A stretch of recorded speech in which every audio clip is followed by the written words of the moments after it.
Alrighty then, gamers. 5 p.m. CET on a Sunday draws close. So let's get this party started. We've got show matches to play tonight. If this is your first time with us, we are Bounty Hunters, a weekly show match event open to players of all skill levels. We're based in Europe, but technically open to international gamers as well, if we can find suitable matches for you. The name of the game is, once again, Guilty Gear Strive in the first to 7 wins format. I'm your usual host, QK, with you for the next 3 hours, usually spanning for 3 to 3.5. So with that said, let's check what's on the menu for tonight. One thing is for sure, we've got plenty of big bodies tonight. That's like, I think, two matches where we don't have a big, slow, hard-hitting boys or girls, I guess, since Abba is one of those characters. The two matches being Decoy versus Typhoon in the second slot. That's going to be a Zoner versus Zoner matchup. Very exciting, because I think we've had a grand total of 2 Axel versus Jacko matchups on Bounty Hunters history so far. Those being, I believe, Fission versus the Vigilante and Fission versus Gamma, both matches in 2022. So matchup from 2 years ago. Yep. It's even score-wise though, for the characters, that is, if that makes any sense. So there's a lot that's been going on with, you know, the balancing of those characters ever since. So it's about time we get one of those on screen again. The other non-burly built match, or let's see, yeah, because we have 2. The other non, big body matchup is gonna be Mob Biken versus Spooky Boy Johnny in the slot number 5. This will be Spooky's debut match on Bounty Hunters, so welcome to the jam, as they say. The rest is big slugging. We've got, 3 Potemkins, 2 Nagoriyukis, and an Abba. All of the matches slightly different in dynamic. Starting in the first slot, we've got Maria and ZoKHiZ duking it out. Zok's, I think, second showing of the, pot revival on season 4. And brother, I feel like everything is once again correct in the universe, since ZoKHiZ, one of the grandfathers of Finnish Guilty Gear, is, back on Potemkin since, he's been on Potemkin since the XX era, when I bet some of y'all weren't even born yet. Whee! So playing Potemkin again took only 3 years for them to fix Pot, so that at least some of the old heads would be satisfied with this current iteration of the character. Nasty thing if you're hopping in between the versions though, like if you're playing, for example, Exert Pot, XX Pot, and then Strive Pot, because like along with the new changes for Potemkin, you also got kind of like a relocation of your inputs. So you're like, there's a decent chance that you'll see like weird stuff, like maybe random neutral Trishulas here and there because of the new input changes being different between the games, stuff like that. In the third one, we've got, speaking of Finnish players, but not old heads, we've got some of the newer caliber players in the form of Annatonio challenging no other than PatriarchPanda. This is gonna be a super interesting one on the third one. PatriarchPanda being, of course, one of the sort of carrying, definitely one of the carrying, what's a good word to pick? Presences of the Potemkin European community. Definitely a big name, seeing lots of tournaments, and this will be Panda's first showing on Bounty Hunters. Following that up, we've got that Abba matchup. We've got Stealth versus Gary. Both have decently low amount of matches under their belt. I think this is Gary's second showing, right? Yeah. And Stealth, it's also, I think, second or third. So relatively new faces, but not first timers on the Bounty Hunters front for sure. And it's gonna be a little, you know, again, we were talking about the dynamic switch. This one, we've got the Shodo versus the girl who would just love to install and hit you in the face really, really hard.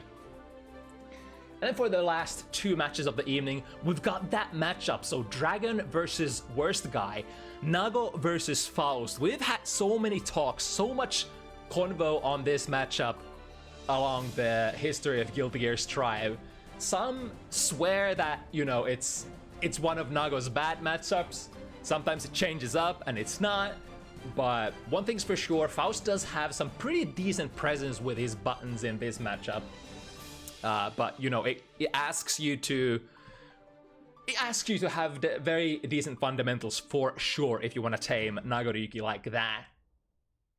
And then of course, in the last slot, we got MarxtheDragon representing another big body Potemkin going up against Dutkar Ino. First showing on Bounty Hunters as well for Dutkar. Is that Dutkar? How? Let me check. Let me actually check. I didn't have time to check the pronunciation advice for some of the players. Yeah, I think that should probably be sufficient. Either way, that's gonna be a little more of a... I guess in the older games, Ino can definitely take a bit more zonerish approach to the Potemkin matchup. Of course, you know, flick is always a nasty thing about against the note. However, it's very classic feature that Ino can kinda guide to the note so that it doesn't necessarily collide with the flick if you guide it in a particular sort of pattern. But I'm not sure how, because I haven't watched this matchup that much in Strive, if it's still like that here as well. But you know, there's also the fact that you can now detonate the note midway, so that could be actually one interesting feature for baiting flicks from Potemkin. If you just like kind of send your note at them, but then input another note, so the previous one just disappears, the flick whiffs, and then you get another note coming at your way. And we'll have to wait at the end of the event how that dynamic is gonna play out. But since it's around 5 p.m. CET, let's direct our gaze to the first matchup of the evening, which would be Maria versus ZoK. Two iron regulars of our humble little event. Of course, ZoKHiZ has always been part of the crew, as we've hosted FT7s for the Exert era, for sort of that. We didn't really host FT7s back in the XX, of course, but in the sort of the coming back of the older games, both for the Exert and XX, when rollback netcode was sort of incorporated into the mix. And since XX was played a little while pretty actively in Europe, I already forgot what my point was, but either way, ZoK definitely has been along the ride for a long time.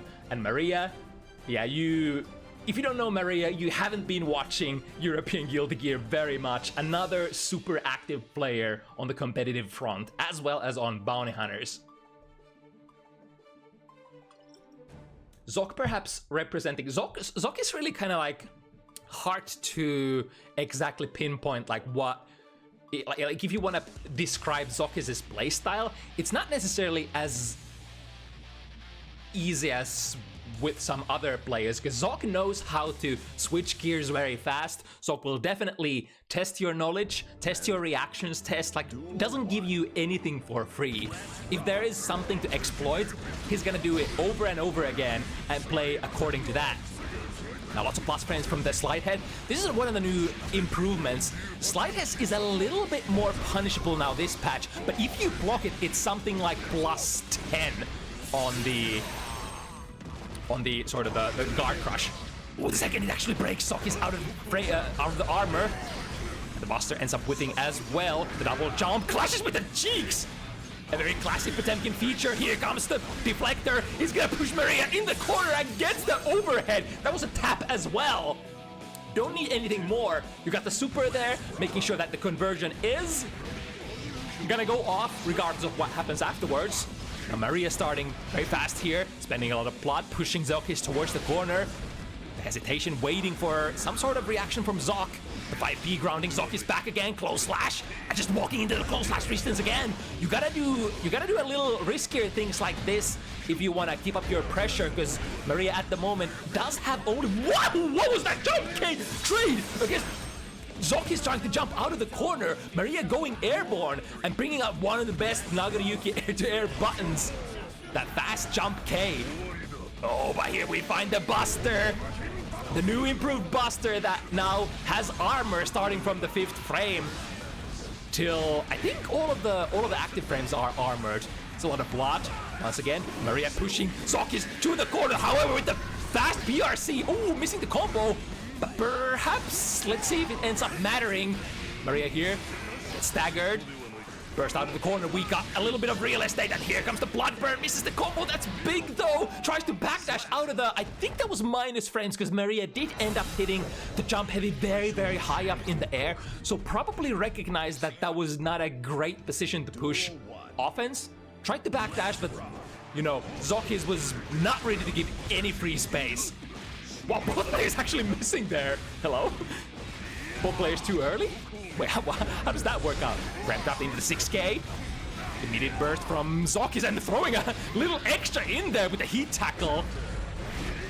The bar slash reaches far enough. And ZoKHiZ ready to bust her out of that. The backdash drift, going back to neutral. Maria still in a pretty decent position here because blood is open. Blood is sometimes even more important, and I would say in general more important than the tension. You can of course use them interchangeably. And using that 50 meter here to get out of the sticky situation. Backdash out of the Buster, and now the second hit of the overhead.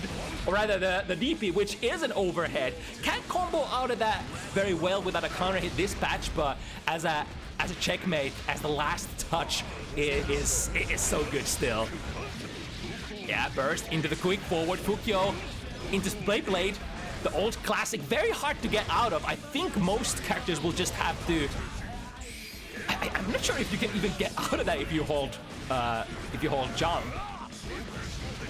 Ooh, very well placed slide head there. Reading the back Fukyo straight into the Buster. That could be a kill. Yes, indeed. Was that with blood available as well? No, that was just level 1. I mean, that is something, but man, that's a lot of damage on big boys as well. Very hard commit here, and Maria is ready to punish with the big numbers.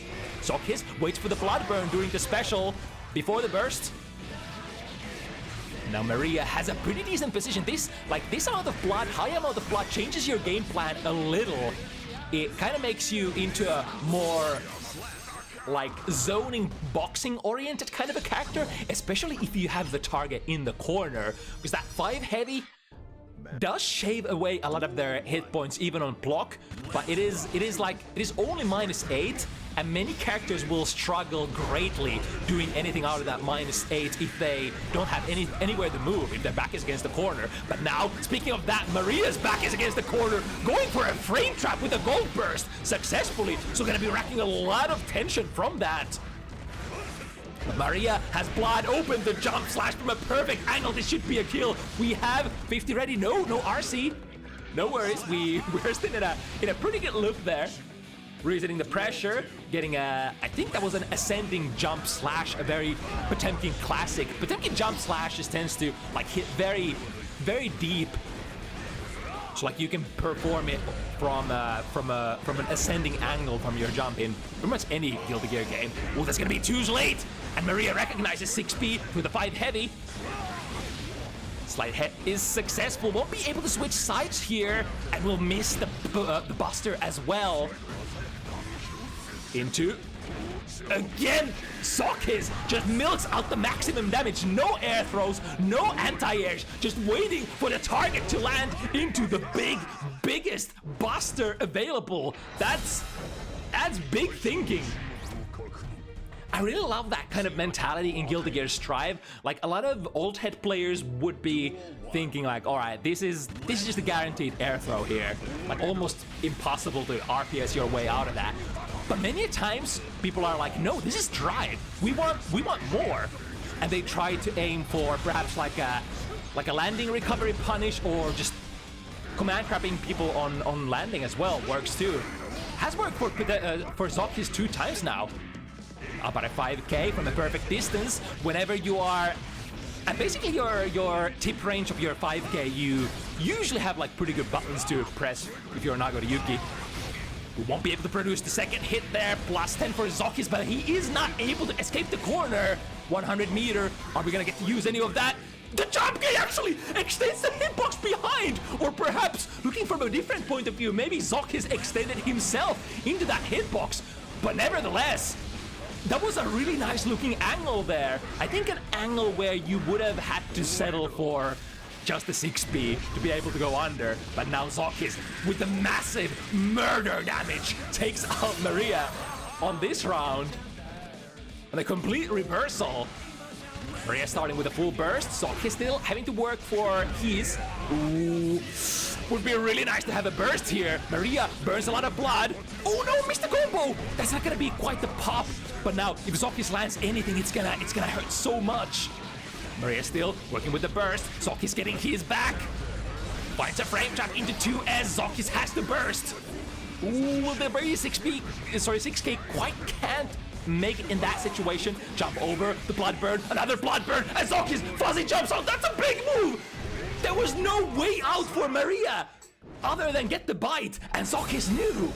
That was the only thing that you had to do. There was no RPS. If your brain is in the game, you just fuzzy jump. Even if you get hit, it doesn't matter. Maria's gonna pop. The only way to save herself was to get that bite. Right, immediate burst on the counter hit the DP. Very commonplace for people to burst if they want to avoid a lot of damage. Although, ooh, close slash. ZoKHiZ thought he was out of the corner there, tried to cross with a jump K, but Maria said no. I got one of the best close slashes in the game, the best type, the very high hitting type of close slash. Jump over the poke here. The BRC actually still picks up the combo. I thought that was OTG, but Maria knew better. Very nice presence of mind there, taking that round. And now same situation as before. Backwards Fukyo far slash, reaching very high and with punishing on the round star interaction. ZoKHiZ with the patient initially, but then, ooh, there's gonna be a lot of blood burn, and won't be able to get the super here. So denying the blood return from Maria. That one buster kind of equalizing the situation. That's almost close to a kill. And Maria can't burst during the super. Hello, send help! No, it was a kill. That super is so annoying because as you keep bouncing on the deflector, or the what is that called? Aegis deflector, Gigantor. It's like you're locked out of your burst because that's basically a super sequence. Maria finding a bite. It's gonna be party time potentially. Backwards Fukyo on the bar slash. From the fast RC finds a low, but not too much of damage. You know where comes damage though? Roster. Nice read from ZoKHiZ. Big question here, did ZoKHiZ press a button? The answer is no, and you're gonna get busted out of there. ZoKHiZ moves into the 4-1 position here. However, you should definitely not count Maria out here just yet. This is exactly the kind of position where she has been over and over again, and it's not 1 or 2 times that she's fought out of this situation. The further into the set you get, the more Maria's focus deepens. Becoming surgical now. ZoKHiZ, yeah, I can see. This is definitely the ZoKHiZ that we know. Checking if you are ready to counter a certain kind of approach. I go for it again, showing a couple of those 6 heavies. Maria tries to swat ZoKHiZ out of the sky. No plus frames there. ZoKHiZ goes for the slight head for a small knockdown. Nice confirm into the super, and that is that a kill though? That's only level 1 blood. That is a kill. Jesus Christ. Most of Potemkin's combos that have the Gigantor associated just do so much damage now. Maria going for the blood burn, frame trapping at the end. Now we're in a really nice place. ZoKHiZ not even 50 burst for deflect shield available.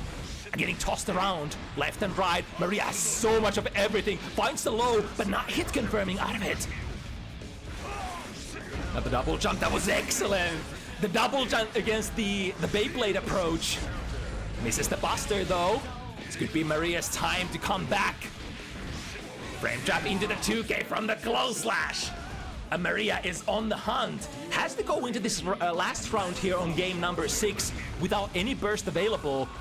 So we'll just have to go and do this live. That's a nice bait here. Backwards Fukyo. Fishes out the Buster attempt, which has been, like, the Buster is in this patch. Ooh, nice jump over. And the new change, the slide head, is very, very long time in a counter hit state here in this patch. Getting thrown for a little bit of a mistake there.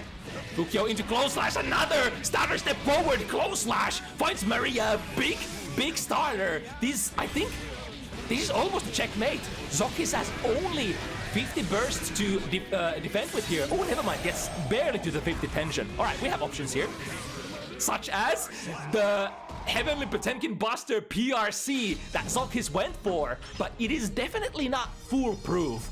So the RPS basically here is the more meaty the opponent's meaty is, if that's sensible, the more effective the super PRC is gonna be. So the general, I think, call out is gonna be from the opponent. Try to delay your meaty as much as possible so that sort of the PRC period, when you basically go into the PRC, you're gonna lose your in-move frames. So you're gonna try to aim for that point. Ooh, reversal throw, back in the corner. Maria, one bar of blood. We can do a lot with this. ZoKHiZ acknowledges and doesn't want to let Maria build too many resources here. Slide head. Does that deal chip damage? Maria has been dodging most of those. Gold burst into the corner, take this, multiple hits, cancel, special into special. We get the pop? No, it doesn't matter. We got enough hits in there before the opponent goes down. Yeah, definitely not gonna be one of the better characters. Ooh, classic round start.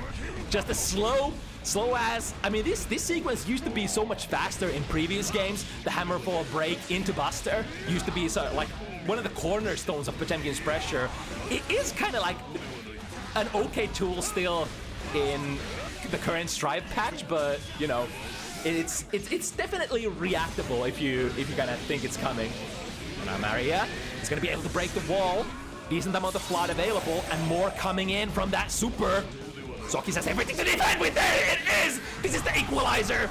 Now Maria, what are we gonna do with these resources? Backwards, slide, blue RC. ZoKHiZ goes for the classic jump in. Doesn't care if it's a hit or not. We're converting that into a reset. With the Buster, Beyblade beats ZoKHiZ's full screen 5 heavy here. With ZoKHiZ in the corner, nice backdash out of the slide head. It's a little unfortunate for Nagoriyuki. Ooh, the timing there was had to collide with slide head armor frame instead of beating Potemkin out of it. It's a little unfortunate for characters who don't have an instant air dash. Oh, nice read for Maria. And there's decent amount of flood coming from those big slices. We'll be able to Fukyo forward potentially. But a full special. Oh my god, he actually got the. Wait, that's not a punish. But ZoKHiZ still went for it. -2, landing into the Buster. Maria whiffing the anti-air. Backdash out of the Garuda. Yeah, you burn here, right? Samurai mix, and it ends up. Yeah, ends up not, being enough to chip ZoKHiZ out there. But the threat of the overhead is very real. When you have only one sliver of hit points left, then you kind of can't afford to crouch block anymore. If you have decent amount of health left and the opponent doesn't have, or actually in this patch it doesn't even matter if they have meter because the overhead just doesn't convert anymore. Right.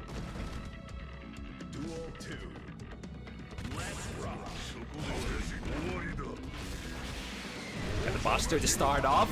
Casual, 50% of your life, even if you're one of the big buddies. ZoKHiZ delaying the forward. Mega Fist has the meter to convert, forcing the side switch. Sorry, the wall switch, the arena switch, the wall break. That's the one. Now, I think ZoKHiZ is pretty okay taking some of these. We are gonna reset the blood here, though. Nice check there on the forward Fukyo. I think ZoKHiZ said that was one of his... Oh, did he? No. Didn't quite hit it. But jumped straight into the Gigantor, which, like, it's really hard. I think Nagoriyuki probably doesn't have really good options to go over that. Can kind of try to slice past it with stuff like maybe 5 heavy disjoints, but like it's just gonna go. It's gonna go from side to side, from corner to corner. ZoKHiZ waiting it out, couple of stutter steps into the Buster. And then the classic Garuda, even though that doesn't have Guard Crush anymore, still quite potent of a mix-up tool, providing you with massive amount of plus frames. And that's what we call in the industry a Potemkin round. Good timing there on the strike from Maria. ZoKHiZ holding the frame trap this time. The 6K frame trap has been working out pretty well for Maria in these close range sequences. Was that throw from both players? The second part of the DP hits. We have the overhead. Can't convert it too bad though. Oh, again the jump K! The jump K against ZoKHiZ going airborne. Maria has been so good with that. And now, what are you gonna do? 2S, counter hit. Yep, understandable. That was probably gonna start ZoKHiZ's pressure. So we spend the burst here and just take the round. Yeah, another 6 heavy or 5 heavy. That will do. That will do. This is the safe play. We are gonna start the last round without any burst, but I mean, you gotta take the round when you can. Like when there's an opportunity to just basically make a checkmate happen with a burst, you kind of go for it, right? So it's not like Maria could, on a good conscience, save that burst. There we go, the air-to-air situation once again, favoring Maria. Better hitboxes, nice timing on the super jump. That can't be too easy for Nagoriyuki. Bar slash doesn't quite get the punish, but who gets the punish is ZoKHiZ. Between those hits, there was no tension for Maria to play a super relevant frame trap there. And like if you want to be safe after that, that would require like a backwards Fukyo. But that time, Maria was not willing to play it. ZoKHiZ moves on to a very dangerous territory here. Nice check there on the hammerfall break that ZoKHiZ has been getting away with a couple of times already. Nice too heavy. Good anti-air reactions, definitely important for Potemkin. Ooh, but the counter hit into baiting the burst. Maria not quite ready to burst just yet. Oh, that's gonna catch the backdash, and that's gonna be a kill. God damn, that's so much damage. That's so much fucking damage. ZoKHiZ on a set point here. I just love that. That's not even been like a frame trap for ZoKHiZ Potemkin. It's been more like if you backdash out of this pressure sequence, you're gonna get hit by the big mirror. Yo, there it is! That's the one that ZoKHiZ was talking about! Don't you try to clone me! I think that's a kill! ZoKHiZ even has 50 meter! It does not end up mattering! The double buster! We're busting, boys! Oh my goodness, that tool is so strong in Season 4, and ZoKHiZ finding all the right places. We missed it a couple of times, but you know, it doesn't matter. We are grapplers, we are big bodies, we have so much hit point. This is how it goes, this is exactly the kind of game you play on high health characters. The risk reward, it is in your favor a lot of times, so you can do these daring plays. And if your opponent gets caught in the middle of it, too bad, half of your life is gone. All right, that would be, I think, that would be the first win for ZoKHiZ Potemkin in how many years? In 3 years? It's been 3 years since we've seen ZoK on pot, right? Welcome back, my friend. Speaking of pot, that's not the last of pot we're gonna see tonight. We got 2 more Potemkin matches ready to go, but before that, let's do our first non-big body matchup of the evening, which would be a very high-profile match as well. This is Decoy Snail and Typhoon. 2 zoners. A matchup that we've we were talking about matters of ancient past with, you know, ZoKHiZ and Potemkin and all that. This is kind of matters of ancient past as well, because the Jacko versus Axel matchup, last time we've seen this in Bounty Hunters has been 2 years ago. 2 years! And it was not, neither one of those matches was even played by Decoy. And you know what, this matchup wasn't supposed to be played by, or I mean, technically this was supposed to be played by Decoy initially, but Decoy's opponent, I forgot who I set up against them. But was it Strelitzia? I think it was Strelitzia originally. But they had to sort of pull out of the event on short notice. Typhon, however, stepping in to replace. And if I recall correctly, it's been a while since we've seen Typhoon as well. A couple of months as well. A couple of months at least. Yeah, last time was at the beginning of the year, so it's been quite a while since then.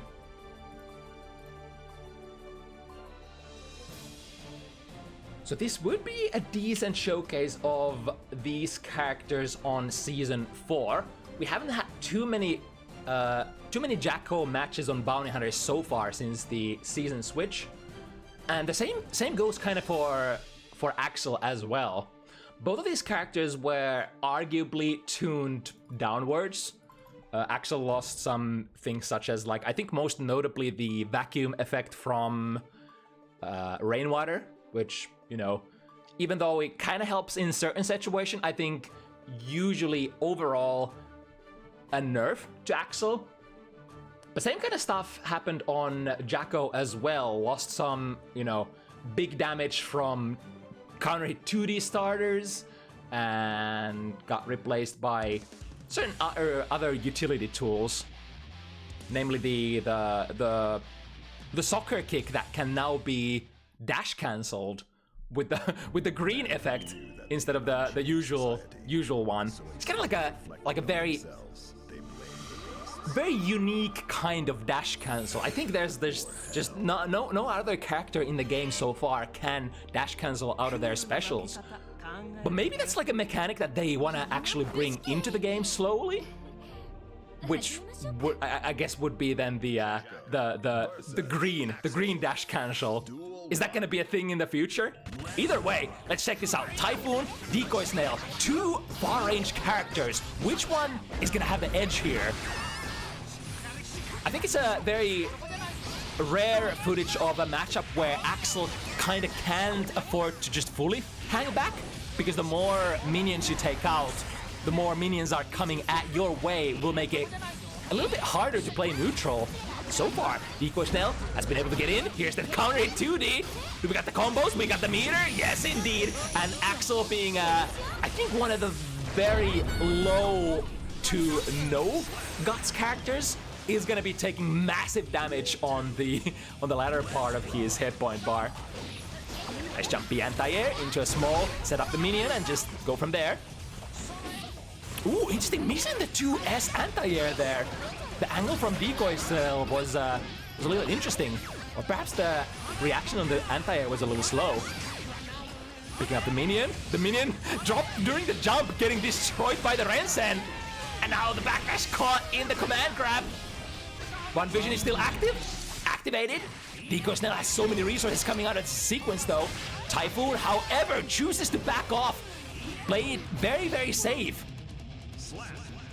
I do like this play actually. When one of the zoners, one of the characters on screen gets to a very critical life point, I think the other character can sort of switch into more defensive posture and say like, all right, try to come at me. You're probably gonna take a small hit on the way in anyway. Ooh, so Decoys resets out of the wall, getting back thrown. This will take a little bit of work for Typhoon, because there is a life disadvantage. Gets a counter hit during the wait, but what happened there? There were so many explosions. The PRC and then the PRC meter for meter. Nice reaction there. Instant air dash through the rainwater. One of the ways that you can definitely counter that move if you are grounded, it's almost impossible for you to beat that rainwater. The hitbox is so good, even like a 6B just won't do because it reaches so deep. However, if you take air at a perfect timing, instant air dash, or some characters will need to do super instant air dash to, you know, get a better angle and better combo. You definitely a nice hard grade against that tool. There it is again, getting a counter hit. Ooh, nice parry timing there. Putting Typhoon back into the corner. Into the sandwich, and that should be a kill, yeah, with the BMB combo. GGST secures that round. Starting with a bar slash, it's, I think, probably very, very hard. It's super hard for many characters, and I think it's the same for Jacko to sort of challenge that bar slash from Axel as a really, really good hitbox. Nice check there, 2K2D. Gets Decoy out of that fast RC shenanigans. Using the snail there, which is extremely minus. That was actually a punish. Very nice on Decoy snail there. That was from a very far range as well. Many characters actually struggle getting a true punish on that snail, even though it's so greatly minus. You usually need like a character who has, you know, decently reaching mid-range but and good move speed and just overall just great frame data. 2K hits, the 2D doesn't, but we still in the mix. We got a couple of buddies coming in the back. But the pipe beat path just makes them all go away to the other side. Oh, realizes they made a mistake. Able to correct it with the PRC. Now, how are we gonna get out of this corner? Hit into an RC, that's definitely one option. Yeah, Decoy once again choosing to scrape Typhoon off the wall before the wall stick happens. But in the end, end up having to take it.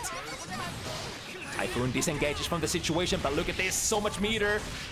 Oh, that was a true, I think that was a true punish. Landing straight into the command grab. That was an excellent timing from Typhoon. Reactivating the blue, so now the minion is not gonna go anywhere. Look at this snipe angle though, perfectly in between the minions. There's one minion below Typhoon, there's one minion in the hands of Decoy Snail, and the jump slash just coming perfectly in between.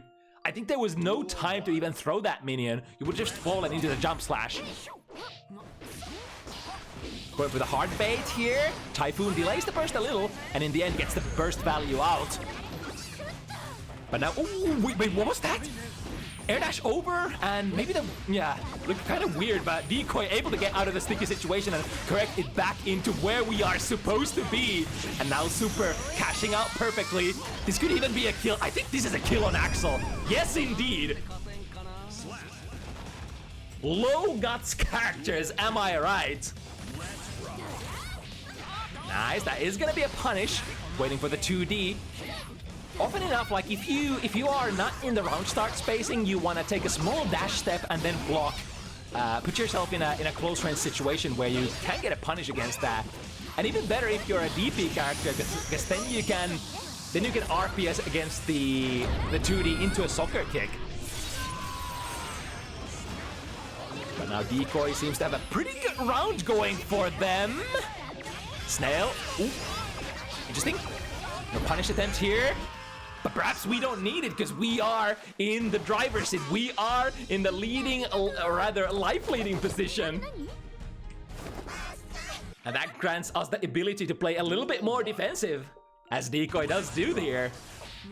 That was a very aggressive approach though, almost getting a combo into a close lash there. Right, gold burst, so hard to punish at this range especially. But now that defensive mechanic is completely gone from Typhoon. And we are at the very start of our tension bar as well. And look at this, all that tension is flowing away because Typhoon is trying to use FD. This will force Typhoon into a situation where there's just, again, not a lot of resources to defend with after this wall break. I think this is checkmate. Yeah, tried to go for it, but Decoy just like, just in case that Typhoon wanted to use that deflect shield, cancel into 5 heavy that has forward moving momentum and completely nullifies the reversal deflect shield play. Ooh, clash there.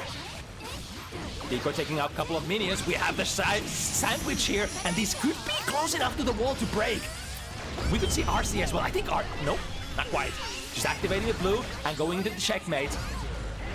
The jump heavy finds a very important hit here, but the minions are still in there and they're exploding. Chip damage coming in. Oh my god, there was no good option here. If you fuzzy jump, then you are still like half a second away from having to, you know, block the explosion as well.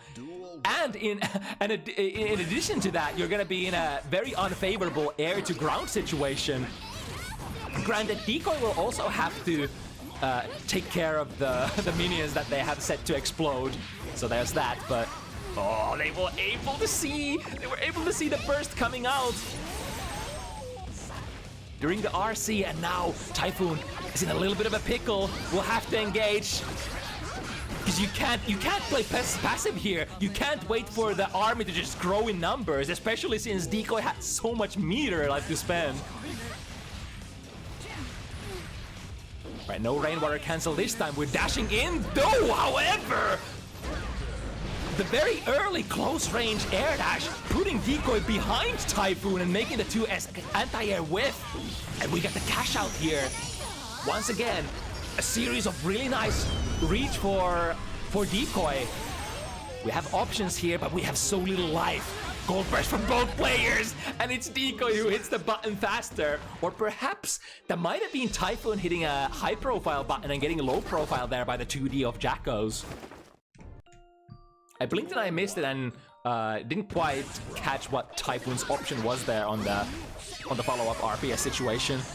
Now it's Decoy who ends up this time bursting very early to the round. Has been looking for those full screen parry attempts with the minions. And again, the option is there on the table, but it's a simple matter of delay, I suppose, from Axel to not strike into them. Sitting fully charged. Plus frame, tornado, how are we doing here? Trying to hit the button in the air, but we are too high. Hitting the tornado again. With the minion parry, how does the minion parry actually interact with that tornado? Does it actually suck hits away from it? Which would kind of make sense what Decoy did there. Although, like, if you have the tornado coming at your way, coming in your general direction, oh, we're going into the fully charged one here, and Decoy can't get out of it. However, Typhoon misses it, goes for another one, but the opponent way too far away. Dash under it. I like this. However, the only downside is that you're not the most, you know, aggressively oriented character as an Axel player. If you do manage to get through the barrage of the minions. But sometimes you gotta do what you gotta do, and what Decoy gotta do here is to break without the use of the heart knockdown. Deflect Shield is gonna actually do something relevant here, push Decoy just far enough away so that Typhoon was able to get the hit in, and a nice hit confirmed from the 5B into the air snail. That's an overhead as well, isn't it? Right, that kind of forces your opponent to stand up for both of those hits. And if they're trying to like fuzzy guard and expect that there might be a low coming up next, they will get hit by the air snail. I forgot if that's actually true. I'm pretty sure I've been getting hit crouching by the snail. Maybe? The basic finish. Vacuuming into the full tornado. 6 heavy into a dig throw. Doing the basic stuff.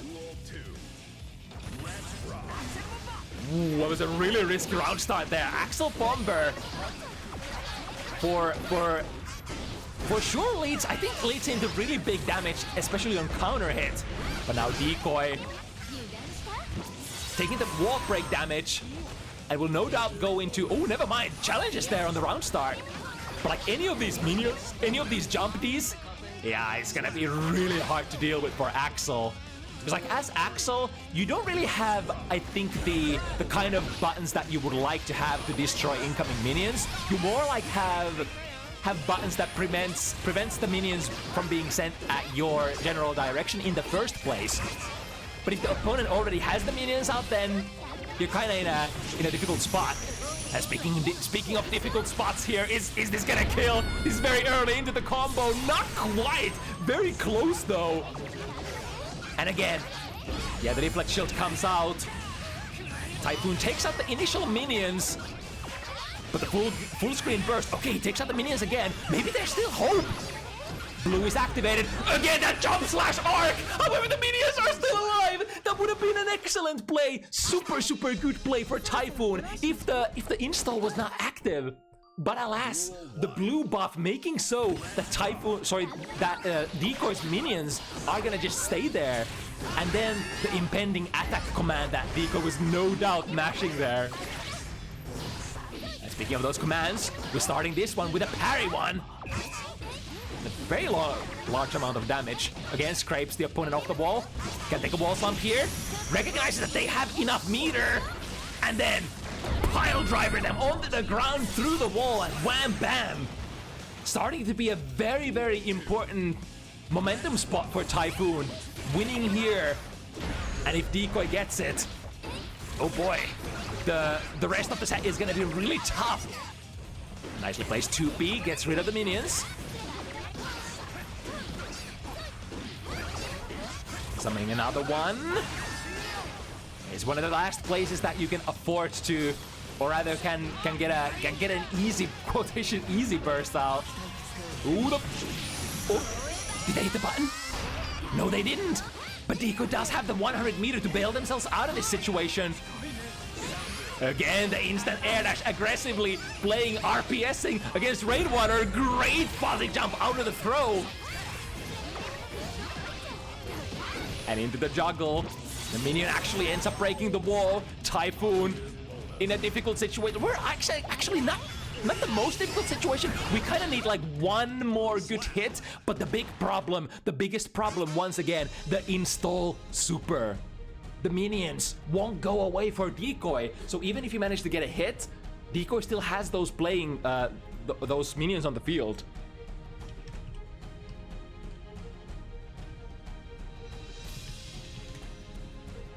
We're getting first spectator TC of the evening. Let me see if we can salvage this still. I think Decoy noticed as well, so I think we're good here, and we're just gonna sandbag this game moving forward so that the spectator can connect back into it. Yes, all of these spectators that we have here, many.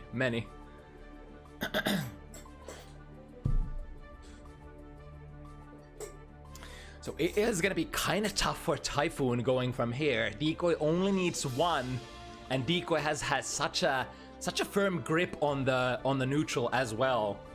Overall, the matchup, it's usually like early into the round, it tends to be rather even, but then towards the end of the round, Decoy usually has the 50 meters saved up, goes into the blue minion install super,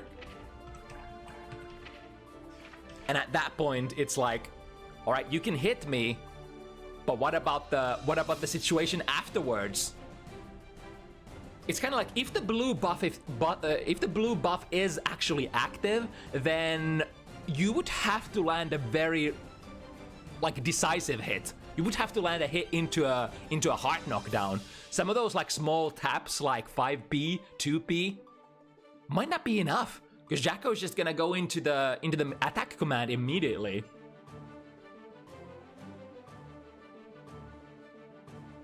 Because the players are also talking about perhaps changing the stage here. Out of which I think it's the Council of Three, Japan, and one more other stage that are the best ones. Wait, this tweet doesn't exist anymore?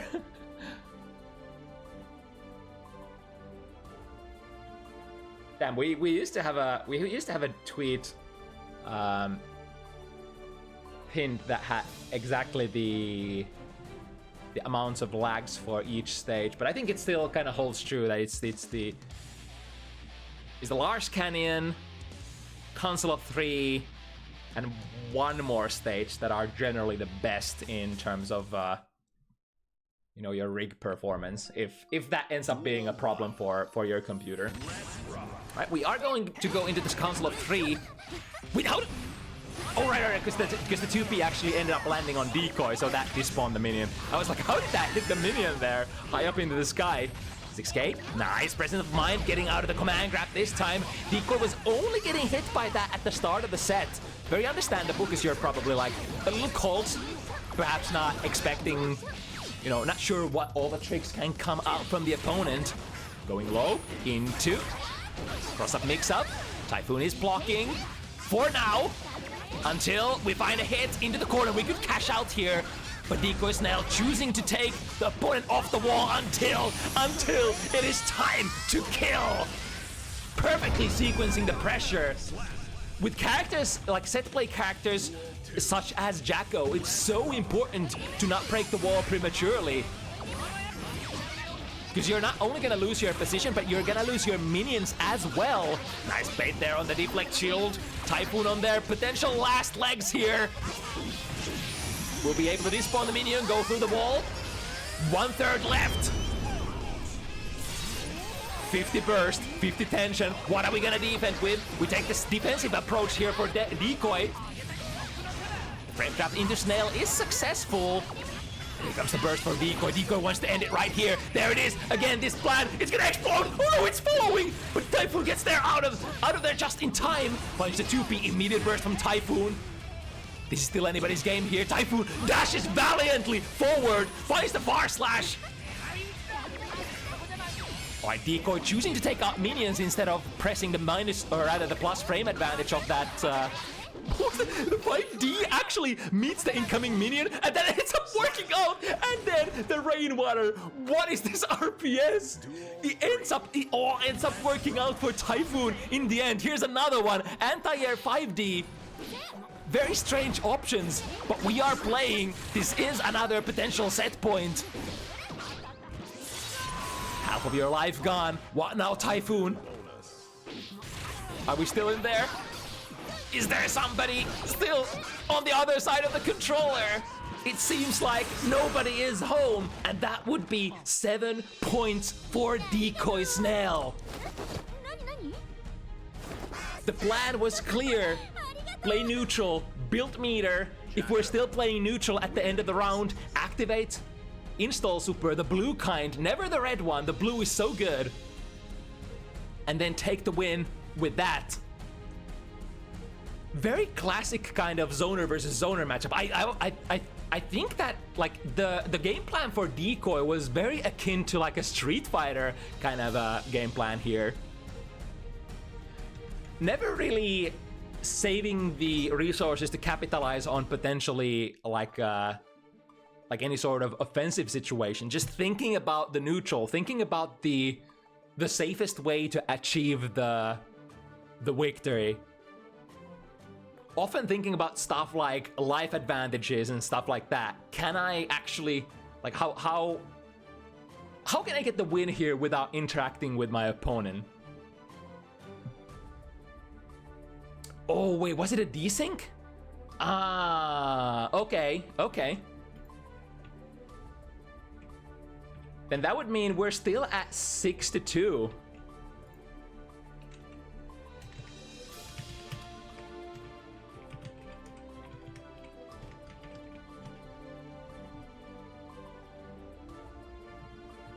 That did seem quite interesting finish there, where Typhoon just didn't give any inputs, but it seems like we did have an actual desync towards the end of it. So that means the situation is still 6-2, and I believe the players do want to replay.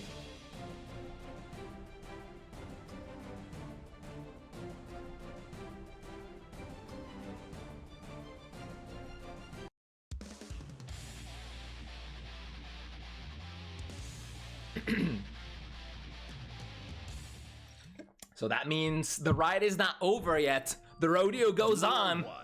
And Typhoon still has a chance to come out of this victorious, or at least put a couple of points in there.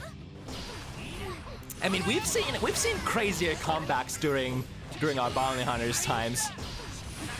And Typhoon has a really nice start here. These are the life advantages. These are the kind of things that matter a lot against, you know, like in zoner versus zoner matchups. Now it means that, ooh, I think the close slash shouldn't be able to recover in time. Yes, indeed, the reversal super works out well. Further solidifying the life lead. Ooh, we'll be able to won't be able to block here. Yeah, it's been usually in a life advantages situation for ZoKHiZ when they go into the blue install super. Ooh, nice knife there. Counter hit 6 heavy. Doesn't lead into big damage though. Speaking of big damage, ooh, not found in this combo video. Another counter hit. Gonna cash it out with the use of 50 meter.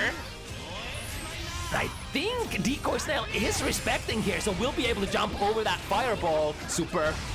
Interestingly enough, they did change it so that it's quite minus now. So even if you don't know the classic punish jumping between the hits, you can still get a decent punish on Axel afterwards because it's so minus now, and you're not pushed like super far away. Or either one of those, I forgot which one. But basically, it doesn't matter. The point is that you can actually punish that super now without a knowledge check. Oh, went for a fully charged 5D, and because Typhoon has no burst here, that would spell the end of this set as the previous universe predated 7-2. That was actually optimal punish there, I believe. Because think about it. Deflect shield, you can choose your counter hit starter, but you don't have minions out, and potentially the wall is gonna break very soon.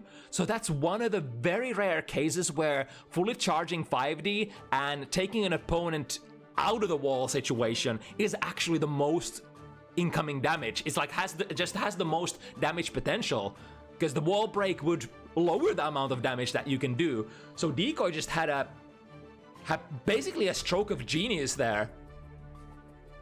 Probably just you know, business as usual if you learn to think about the RPS in that sort of way, where you're all right. If I get a free punish in the corner and the wall is already damaged, then of course fully charged 5D is your best punish. If you can't kill with an instant wall break. I mean, technically, I think ZoKHiZ had a kill there no matter what they do, but, you know, an optimal is still an optimal, so that's cool. All right, big boys coming in, both in terms of, you know, character size, but also in terms of their sort of skill levels here. This is Annatonio, one of the harder hitting Finnish players, one of the newer caliber, newer sort of additions to our basically the top 8 quality player roster. It's usually gonna be an interest, like if you don't see Annatonio in top 8 in most of the, like even the best, hardest stacked Finnish offline tournaments, it's probably gonna be a little weird, right? Like most players would put their money that Annatonio makes it like in the top 8, unless they meet some really scary beasts on the way there. And for PatriarchPanda, first time on Bounty Hunters, that Scottish Potemkin player, another Potemkin of the evening.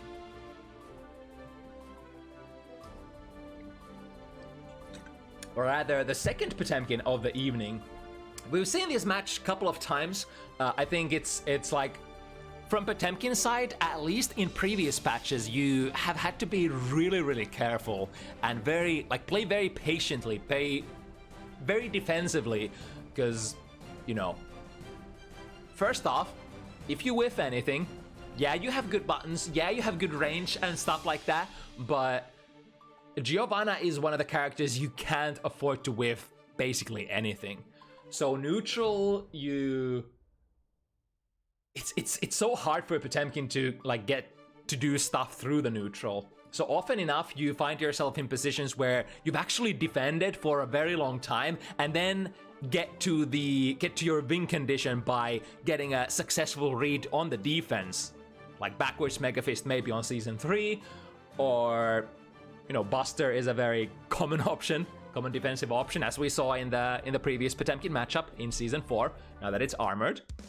But let's see how in the modern day is this matchup played. And as these are extremely high-level players, we can expect to see at least glimpses of how this matchup is supposed to be played at the very highest level of competition. Mankind. Duel 1. Alright, unleash the beast, both starting with the backdash.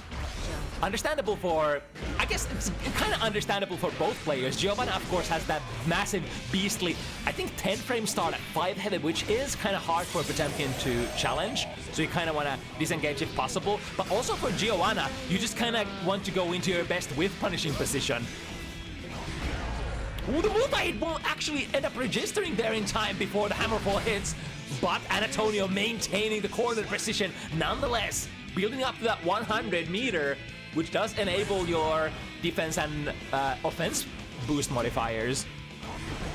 Ooh, that's gonna be a punish, and we get a very nice micro dash forward. Big starter there. A lot of characters often have to just rely on small starters like maybe 5P, 2P, 2K, 5K. 2 touches. We're already at very low. 2P, 2P. Oh my god, 2P, 2P into the dog. And baiting the burst there at the end. Great place for Giovanna. I didn't even know that you can actually get a combo like that. That was a 2P, 2P juggle on an airborne opponent. And Annatonio still made the best of that conversion. Now the DP on the airborne opponent ends up being, I presume, plus for you as Giovanna. Break the ball very quick, and yeah, there we go. You can't whiff. You just can't whiff against Giovanna. And then Annatonio goes for the trademark. Backdash BRC mix-up, finds the hit. And looking for one more hit. What can we do here? We have all the defensive resources. We're just going for the back throw. Annatonio deems that this is a very opportune moment to get out of there. Go back to neutral. This is where I am at my best. Like, either at neutral when you're whiff punishing. Perfect, look at that. Annatonio already adjusted to the RPS. If you see a slide hit coming out, you are an instant air dash character. You can get a counter hit punish there. And it's gonna be a far slash with the forward moving momentum. 6 heavy, heavy, heavy into. One more pressure. Look at the guard crush, or sorry, no, not guard crush. It is still quite plus there in powered spiral arrow, but they did remove the guard crush component from it, the dispatch. Look at that, the backdash. Trying to take the burst away from PatriarchPanda. That's a punish. Ooh, but not a kill. It was a very ambiguous spacing there. The 2D, no cancel. Annatonio went for the very late 2K punish, but the 2D, I think, was a little out of range. Nevertheless, 2-0. Very strong start for our Finnish soldier. And Panda will have to think up some sort of adjustment here. There hasn't been, like, Panda hasn't been able to get to an offensive position, like, almost even once here, but that's to be expected. I think every single matchup of Giovanna Potemkin we've seen is like, once Potemkin actually gets there, it's like, it's slamming time. But you have to work really hard to actually get there. Ooh, the 5 heavy actually reaches, and the slide head kills Annatonio out of the spiral arrow startup. We have the fully charged defensive. What? Fuzzy mashing with a 2 heavy into a counter hit into a you're dead? That was a very gutsy call there. Still, no wall break. All right, but we catching the opponent from the backdash on the follow-up situation. Man, that was a very, very, very gutsy play there from Annatonio. On the frame trap with the use of Orange Wild Assault. Definitely goes through the wall. And punishes the round start 2D. It's been like, it has literally been the sort of theme of the matchup so far. Every single button that Panda has been trying to press at neutral has been met with a whiff punish. Spending the 50 meter to get a little bit of pressure going. And Annatonio ready to jump out of that. and ready to close it out with a super as well. God, every single RPS read seems to be going in favor of Annatonio. It's like, of course, during your own pressure, when Giovanna is like on the offensive foot, of course it's kind of it's generally harder to get your reads wrong when you're the player setting the pace. But even when Panda gets into the offensive position, I think Annatonio has just successfully guessed right every single time. Not this time though. The slide head, perfect timing on the backdash though, completely avoids taking the +10 out of the slide head. And now, once again, in the corner, how are we defending against this pressure machine? Reset it with the orange wireless, get the throw, and now we still have 50. Ooh, spending it on the backdash BRC mix-up, allowing you to go either instant overhead or even a low. Here comes the 50 meter. Yeah, Annatonio is just patiently blocking here, understanding if I try to wriggle myself out of here, it might end up me taking like 70-60% of my life or more. Yeah, very, very smart. Because like, worst case scenario, you're gonna take one strike throw mix-up right through that Gigantor. Which, although is quite painful, it's way better than, you know, getting counter hit into a Twitter clip video. Attempting a whiff punish here. The frame trap into the up dog works out, and that's a big, big hit as well. Cashing with super. Panda getting into the 50 tension, 50 burst territory. Be able to get the backdash, but that just puts Panda into the corner. And the relentless pursuit from Annatonio, never letting Panda rest. It's brutal. And I think is like, since backwards Mega Fist became like much weaker, the RPS has completely shifted in most of Potemkin matchups. Against against certain characters, the Buster becoming like one of your go-to interruptive tools. Interruptive tools it's a benefit, but in certain matchups it might not actually be, depending on. Ooh, again tries to grab there, but Annatonio just has too tight of a frame trap. Like, as long as your frame trap is tighter than 4 frames, yeah, the Buster is not gonna be able to connect. 5B, 6B, yep. Or sorry, 5B, yeah, 5B, 6B. Ends up taking Panda out of the sky. Ooh, that was a gutsy play there. Calling out the backdash from Annatonio with a hammerfall break Buster into the massive plus frames. Goes for the throw a little early. First world problems when you have so many plus frames. Speaking of plus frames, here they come. Tap 5D.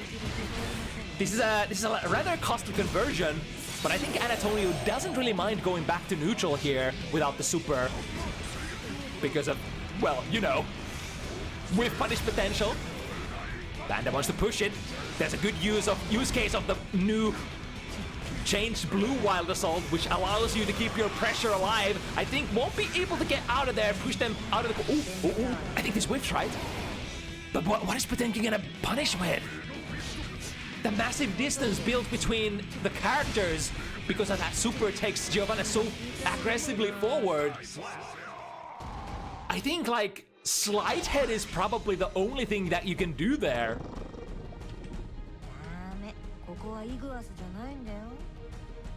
But if you miss that, if you miss the window to input that, like Annatonio might just be jumping forward, right?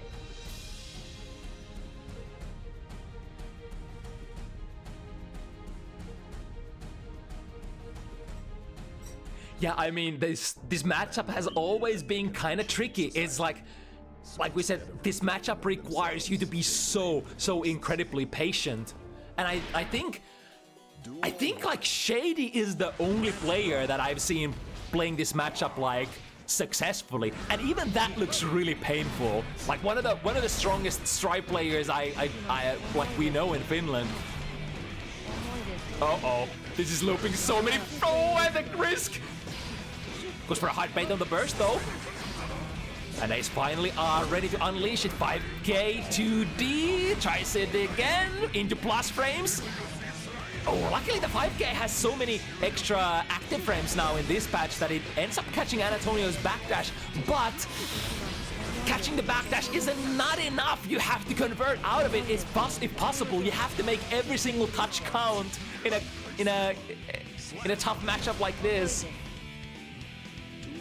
So like if Annatonio managed to wiggle out of those pressure situations, those Potemkin pressure situations by doing like a backdash or jump out, and if he can't find a heart knockdown on them, it's so tough. Ooh, back Mega Fist though, working out as a heart rate against that spiral arrow. Good memory for Annatonio was playing that into, damn, even despite the PRC. And even despite the armor frames, Annatonio just powering through everything. How is this? Why is this? Back into the pressure, into the whip punishing position. The dash 5k didn't quite find its mark, but we'll be able to start the pressure for Annatonio. And the multi-hitting low, the 2S again coming through clean. I want to say that's one of my favorite buttons from Giovanna for sure. It's like, you are a strike throw character, you know that they love to fuzzy jump. So just having a multi-hitting low from your basic frame trap strings is such a nice boom. Yeah, that move. 1-2. Don't you even try to input anything other than crouch block. Forces your opponent to really play in a different kind of manner. Finds a nice reversal here. This could break the wall, not quite. But Annatonio is still in a very nice position here. Panda building into 50. And then some. Almost full tension, almost full burst. Fires the 5k. The 5k has been surprisingly good here with its active frames. And I can't remember how much recovery it has. Oh, it actually ends up whiffing on the Gigantor because it kind of locks you into the animation, and then Giovanna teleports to other side as he's doing all those hits. That was a really nice response there. I think the only way for Panda to counter that was just to kind of see that Annatonio was in that super position, and then I don't know how do you even counter it? You would have to go preemptive like 6p or something? This round finally working out for Panda though, but it's very late into the set in the sense that Annatonio is already at a set point position. Definitely hungry for this round win. We need to get at least one. We want one. We want more than that. This is definitely like, if this were to go down 7-0, it would certainly be a huge disappointment for Panda. But Annatonio does not care about any of that. Opponent's feelings, who gives a shit? This is competitive gaming. No quarter given. Oh, that actually combos into the Gigantor. Misses the juggle. Oh, that's big. Annatonio is loaded. Absolutely stacked. And there we go. The super at the end there. Should be able to drill enough hits. Guts crush. Potemkin as a target. No worries. Annatonio just shows mastery of the matchup and completely dismantles Panda. Got those whiff punishes, that pressure, all of it is just perfect against Potemkin. And Annatonio, one of the masters of these characters, ready to put on display how it is actually done. Great stuff. God, that feels so tough though. Is the matchup like? I'm actually interested. Has the matchup gotten worse since season 4 switch, or like it's like it was a very tough looking matchup in the past already, where you just have to keep pressing, like would have to keep blocking forever in the corner trying to find your openings, but. Gosh darn it.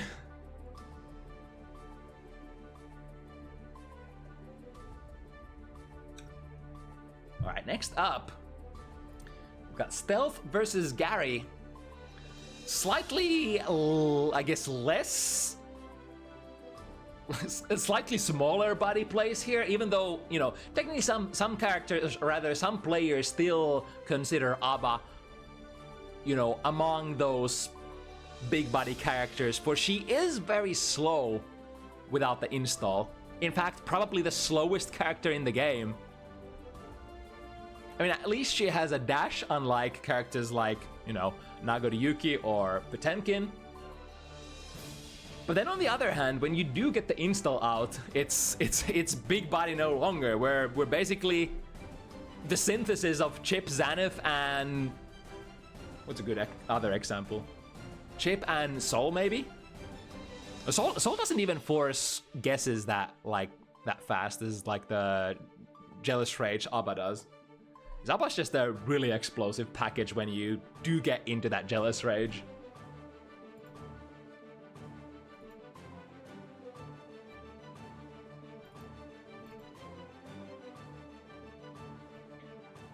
Alright, we have the players lining up.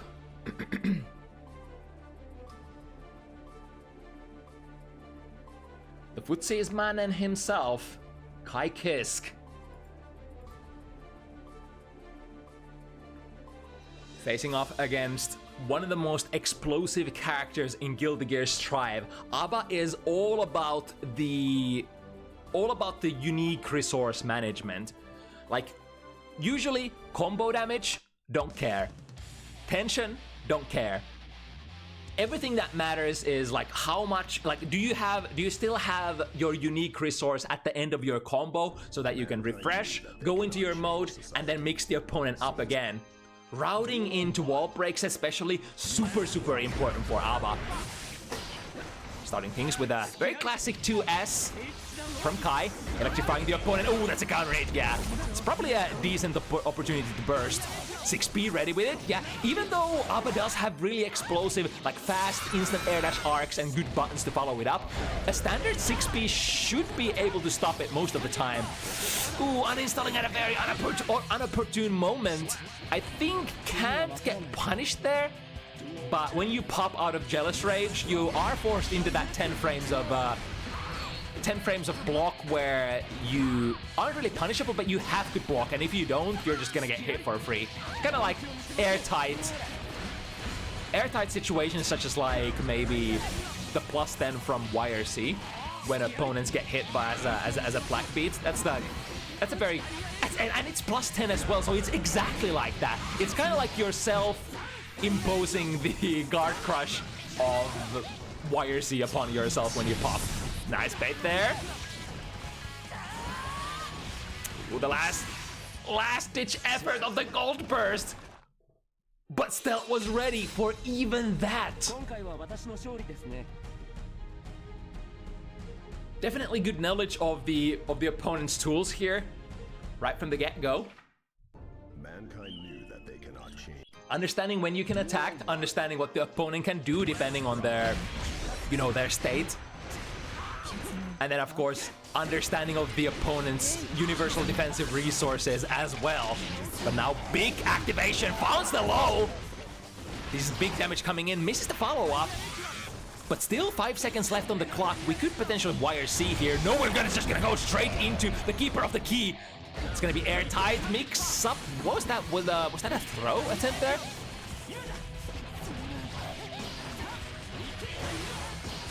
It is like super plus, so it can be a little hard to convert that into stuff like that. Very nice parry there.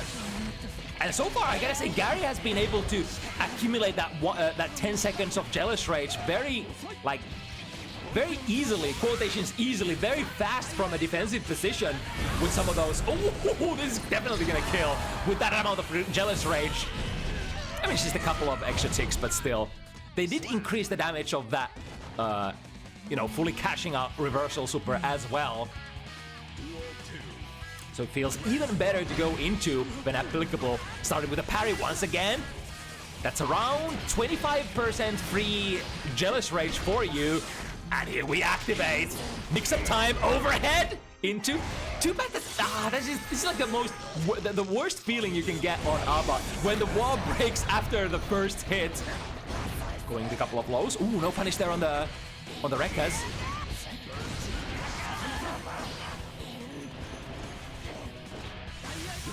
We'll be able to tag on the landing and baiting the YRC as well. That's very understandable from that +10. Ooh. This is still plus frames.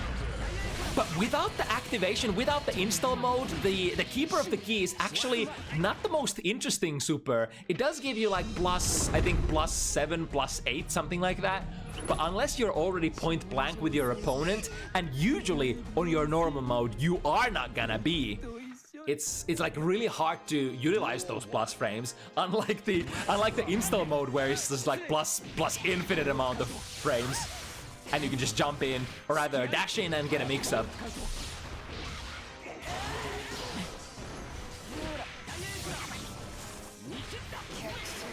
Right, YRC. Ooh, that's not actually gonna get tagged, but this is still equally as bad. When you have to block during your Jealous Rage, it's never good. We got the parry. The funny thing about the parry from ABBA is that depending on like how you hit it, you might not even be plus frames afterwards. It's like if the opponent uses something that recovers really fast, you will still go through the whole animation of the parry. So like, even if you land it, worst case scenario is that you might actually get punished sometimes. Alright. Should be able to activate here. Too heavy into the key grab. 100. 10 seconds of, ooh, even if this trade, yeah, if this trade is actually better. Because usually if you get hit out of that super, you can actually dash in and get a follow-up combo if you're ready for it. Sacred Edge start there. Is able to counter the raw blue wild assault to the other side. This will cause a pop though. Straight into the Keeper of the Key. Ah, but Stealth knows. Stealth knows that the limited range there is a problem. Swinging wild with the 5 heavy. If the opponent is dashing forward, that's gonna be a pretty good stop sign to meet them with. However, the 5 heavy from the normal mode ABBA is quite whiff punishable. Alright, able to get the interruption there. Activate. Despite missing the second Rekka, we're still in there. 5 seconds left. Yeah, that will go into... Oh, never mind. We're resetting back and forth. Looking at a little top here. Will pop. But the missed time on the meaty there by Stealth.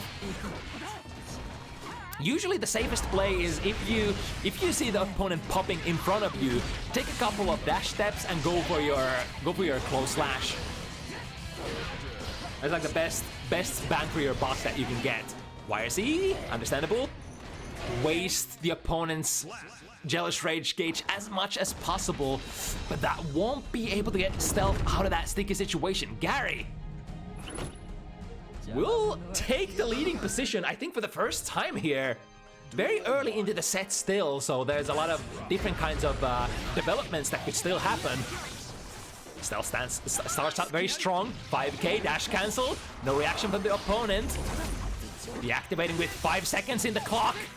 Ah, but this is tough. All of those 5 seconds will go to waste. And now the pop here will guarantee that Stealth gets a normal out. Or does he? Does he? Gary goes into the parry immediately, finding a hit. 2p into tilt is no longer -1, -2 now. So the RPS is very, very tough for you on this patch with ABBA. Even though that feels like sounds like a small change on paper for the uninitiated, but the tilt RPS was so delicate. Usually, like against 5-framers, you would always trade afterwards if both players are mashing their fastest buttons.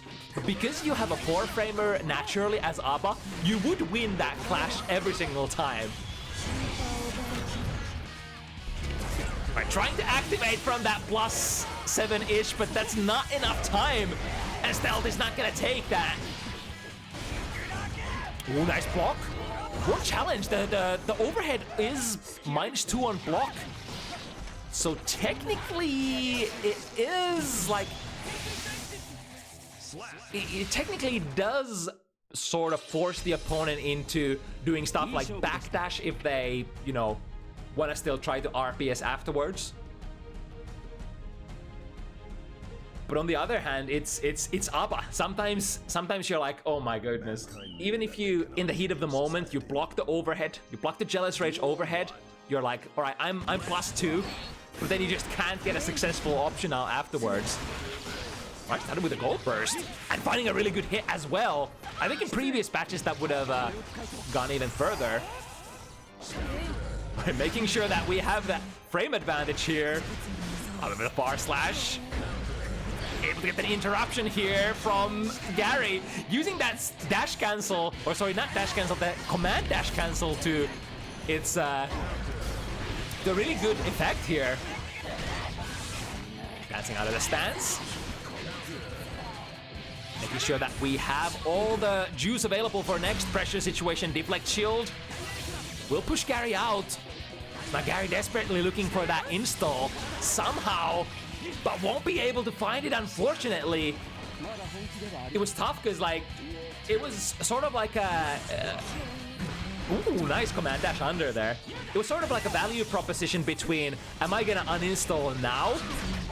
Or am I gonna try to extend the combo and try to get a better follow-up afterwards? Ooh, this is gonna be a whiff punish, yeah. When your judgment or when your Danzai completely whiffs, that is a punish opportunity for the opponent. Have to take the plus frames here. Low into Rekka. We won't be able to get an uninstall here. We'll be forced into it by the system. One more hit is all that you need. The back throw though. Ooh, this could be bad. Cash out, massive plus frames out of the shock state, and again, the burst comes out. But now, Wood Super gets in there faster. It's the keeper of the key. The instant tracking, able to land its fatal set of damage before the whatchamacallit, the Sacred Edge does. Very nice presence of mind there for Gary.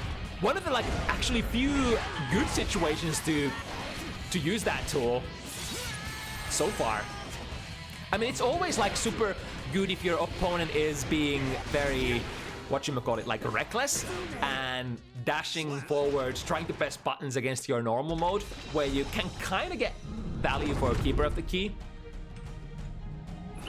But more often than not, it's a very hard commit. It's a very hard or expensive investment to spend meter like that in the normal mode, because you often do actually need the 50 meter to kind of fix your combo routing during Jealous Rage in order to make sure that you have your perfect uninstall and then get all of your Jealous Rage back.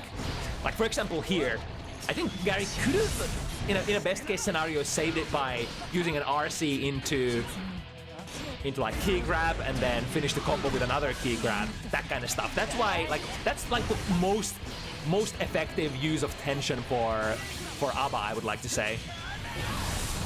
Will be a successful reversal super, and since Stealth is so low health, this will chew through their health bar. Bang!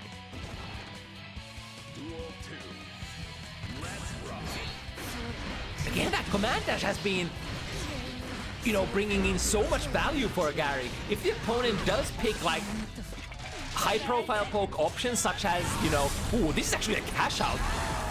This wouldn't kill. I don't think this kills even with a full amount of tension. It is very respectable amount of damage, but the problem is now you will go to 0 jelly. Just barely misses the key grab. And despite the slowdown PRC from Stealth, we'll be able to get the mash out. Another disconnect. Let me see if we can get the word out to the players. This is Gary on 4-2 lead though. So despite the rocky start, has been able to sort of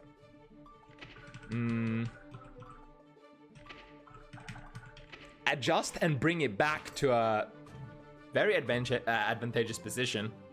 All right, let's see if the players are actually gonna play it or if they are gonna sandbag it. All right, looks like they are gonna play it, so we're gonna be losing one game of this. Unfortunate with that age-old spectator glitch. I mean, usually it happens because there's the connection error between the players, which will translate into spectators dropping as well. You know, the one when you're in the score screen and it like asks you to please wait, like without any reasonable explanation. That's usually a prompt for, you know, spectators to get kicked as well.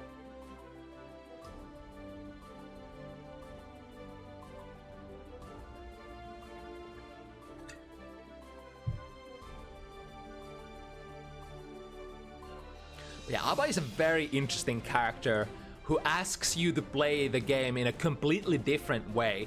It's kinda same as Nagoriyuki in a way. At high level, you're kinda playing the blood game and not necessarily the damage game at all. If you think about like how should I invest my burst resources to take most value out of the opponent as possible. The equation is kind of similar here in this matchup, where you're only concerned about your opponent's jealous rage gauge, right?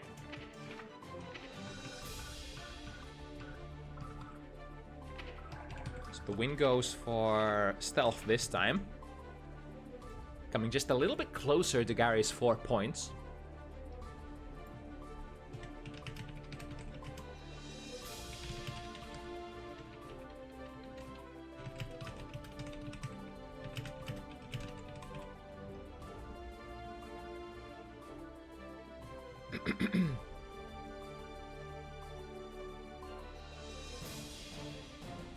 But yeah, it's kind of like, it is the sole victory condition of an ABBA player. Like very few ABBA players actually have the know-how of how to make stuff happen in normal mode.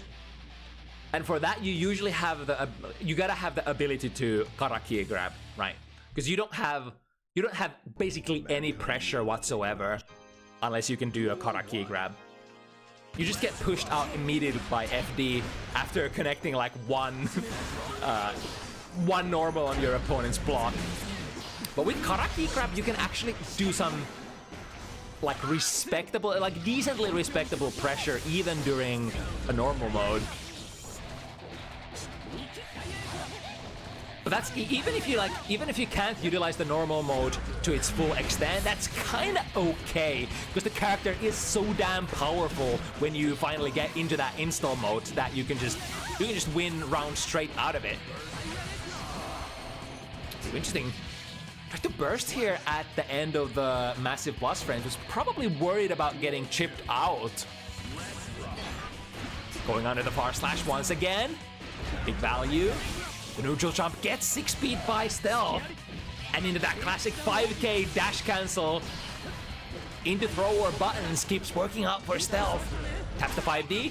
No follow up afterwards though. I think even if that tap 5D is a hit, it will lead into ±0 situations, so both players have an opportunity to press buttons afterwards. And just like that, stealth is gonna even it out, 4 points each. Making sure that this matchup is officially very even, no matter what happens from here on out. It's, yeah. Again, the command dash starter.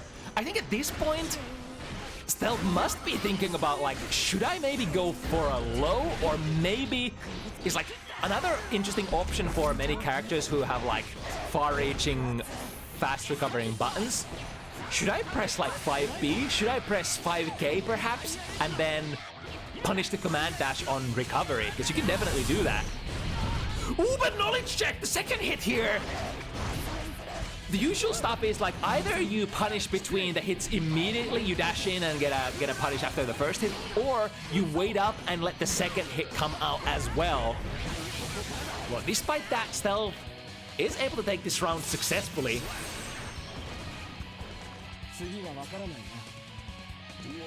And it looks like the momentum is once again flipping a little here in the favor of our Kai player. Get the interruption. Yeah, the classic 5K. 5K is such a nice button for Kai. recovers so fast that you can even use it as a safe jab against many characters. I think all characters, right? Should be able to safe jab like slow reversals, but I think you can safe jab like 9-framers as well. While that is transpiring, Stealth is just speedrunning this game. Taking the leading position once again. It's kind of tough if you don't get that one hit, that one knockdown, that one opening where you could, you know, safely install. Characters like decent pressure characters such as Kai are just gonna run over you in a way. We get the install here. Flip sides. Ooh, that's not a good timing for a deflect shield. That was the time when Gary was going for Rekka Rekka, which is punishable by nature, I think, even in Jealous Rage. With 6B into the corner, and now our opponent is completely dry. YRC to try to get out of there. Gary indeed does, and gets an activation as well. 5 seconds. Wall has so much damage. The second hit of the Danzai is gonna take them off the wall, but we are still in an advantageous position. Swinging the 2 heavy low, the double low at round start, which Stealth ends up whip punishing. No OTG available here. +10. Let me get in there and throw you. That's the slowest possible dash in the game. Utilizing the plus frames after the YRC and being able to make the opponent respect enough to get that in. And now, starting with the low, the usual mix-up is go straight into the tilt, which is the overhead option, or go into the double hitting low option, which is Abba's too heavy. Keeper of the Key should be able to refund during it. No, uses it to dash in instead. A very common use case for Keeper of the Key at the end of your Jealous Rage bar is use the super, then uninstall and install again. Because you will always, for that manual uninstall, you will always get half of what you just spent back. So if you started with like 10 seconds, you're guaranteed to get like around 5-ish seconds back. Nice 6B into the right direction. Oh, but at the very end converts into that tilt. Because you don't necessarily have to initially start with the tilt. You don't have to go straight into the overhead. Most Abba's normals can be cancelled into that. So as long as you're still in that, you know, tilt range, like relatively like 2-3 character lengths away, you can definitely go for it. Jumping over the fireball, we do have electricity on, and with the slow jump arc of Abba's and the very shallow hitting buttons, getting comfortably anti-aired out of the skies by Stealth. Making sure, oh, the momentum moving forward doesn't even get Gary to the other side. Another 6P, look at this. The Shoto gameplay. Dominate the ground game. Yeah, punish. Oh, but punish with the wrong button, I think. I'm not actually even sure what the optimal punish is there. Because the second Rekka is like minus, it's more than -10, right? So you maybe have a little bit of time to dash forward, or maybe go into like S buttons. I forgot. The basic combo. We'll have to break the wall here, but we'll probably be very happy to do so, especially since our... Oh, we'll get the 5P. I wonder if that was a 6P to wrong direction, but because because the positions get mixed up again. They've been in the same situation so many times in this matchup, where it kind of looks like normal mode Abba is kind of like slipping to the other side in the air, maybe even crossing up, but then not quite. Duel 1. Either way, like, because Abba has such like bad air buttons, mine is like, I guess jump D is like the normal mode's MVP button for baiting anti-airs and stuff, because it stops your momentum in the air. Like any other jumping would just probably easily get anti-aired by just about any character's 5P. Alright, finding the combo here, and the opponent is at very low jelly state here. We'll be able to get the instant air dash out of the corner, flip the positions, and this will bring Gary into a potential install range. We'll have to defend against this wave of pressure though. Ooh, that's a big counter hit. That's gonna end their life unless Stealth drops it. However, the most important thing, if you drop your combo, whatever your follow-up plan is, be it, you know, you dash in and reset it, or if you sort of switch to boxing them, You know, just run the game plan that you're most comfortable with afterwards. And in that situation, Stealth decided to just, you know, keep boxing, keep waiting for the jump. Ooh, this is big back throw into the corner while Abba is already activated. YRC, yeah. I think this is the best play. If you get stuck in this situation, you gotta deflect shield or you gotta YRC, or maybe even burst.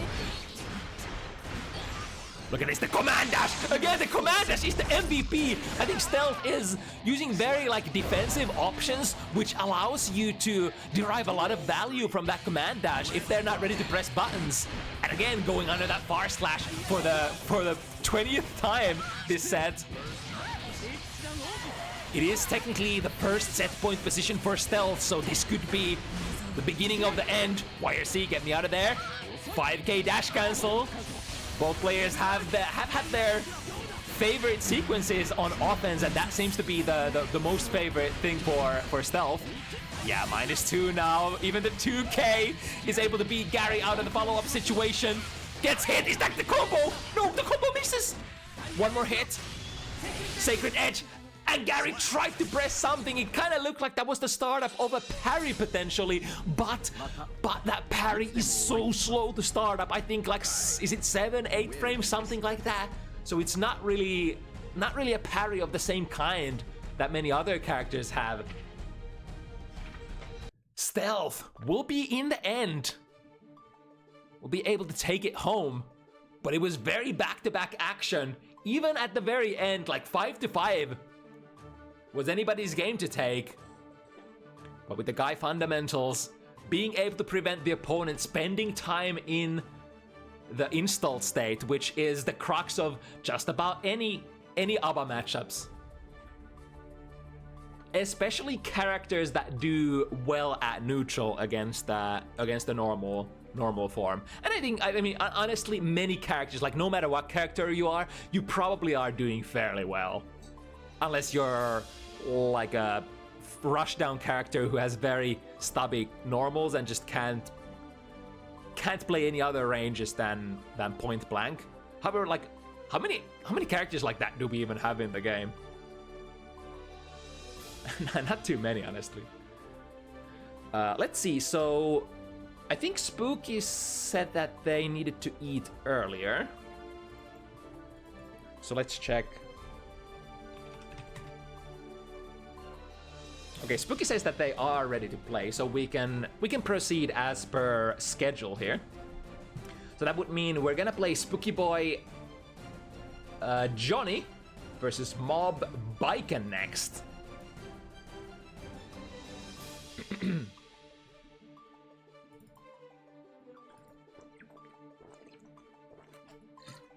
Oof. Been non-stop action, haven't had time to drink too much during this.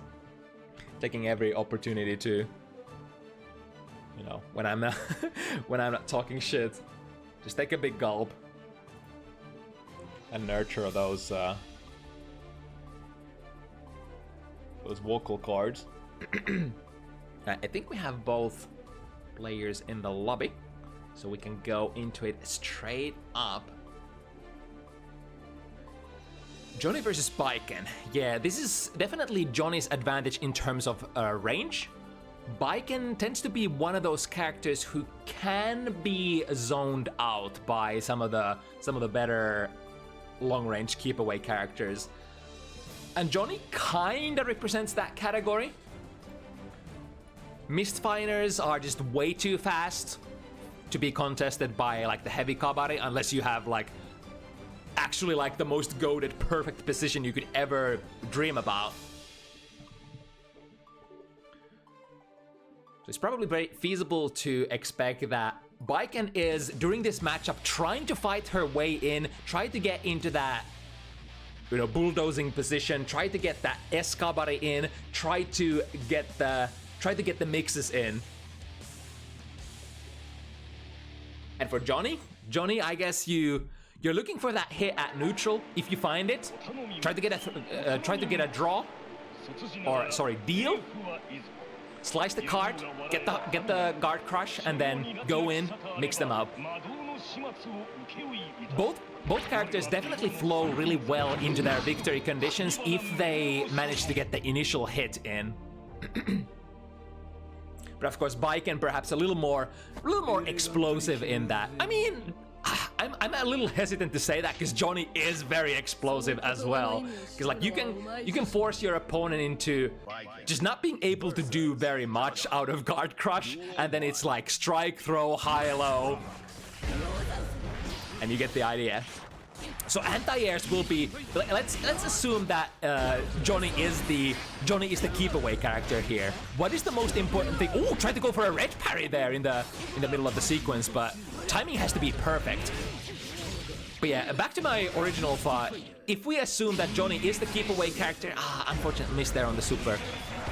Ooh, good timing on the burst here. Will burst back into the corner and make MOB lose the 50 meter that they used for the super as well. However, now we are in the striking position. Finds the hit. Goes for the instant overhead. Oh, tried to go for the red parry again. Which, like, even if you land that red parry from really far away, nice. The super ends up actually hitting during the startup frames of the instant air dash. So there will be no canceling out of it. To the other side, jump slash. Could have been an attempt on an instant air dash Yozansen. Tried to go for a 6P, however, Baiken 6P a little limited in range, and Spooky Boy was already, Spooky Boy was doing like an instant air dash that many Baiken players tend to play. Like you all know how it looks for Baiken players when they kind of want to skip the neutral, air dash over you, Yozan.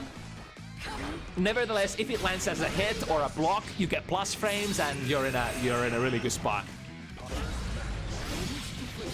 Right, finding the hit. Ooh, the super here won't be able to be plus enough to sort of force the opponent into holding anything. Look at that! Too heavy, actually anti-airs here. It usually tends to be Johnny's close slash who does that job.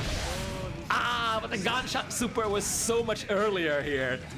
I think on equal frames, the Joker trick might actually lock Johnny into the animation before the gunshot super registers.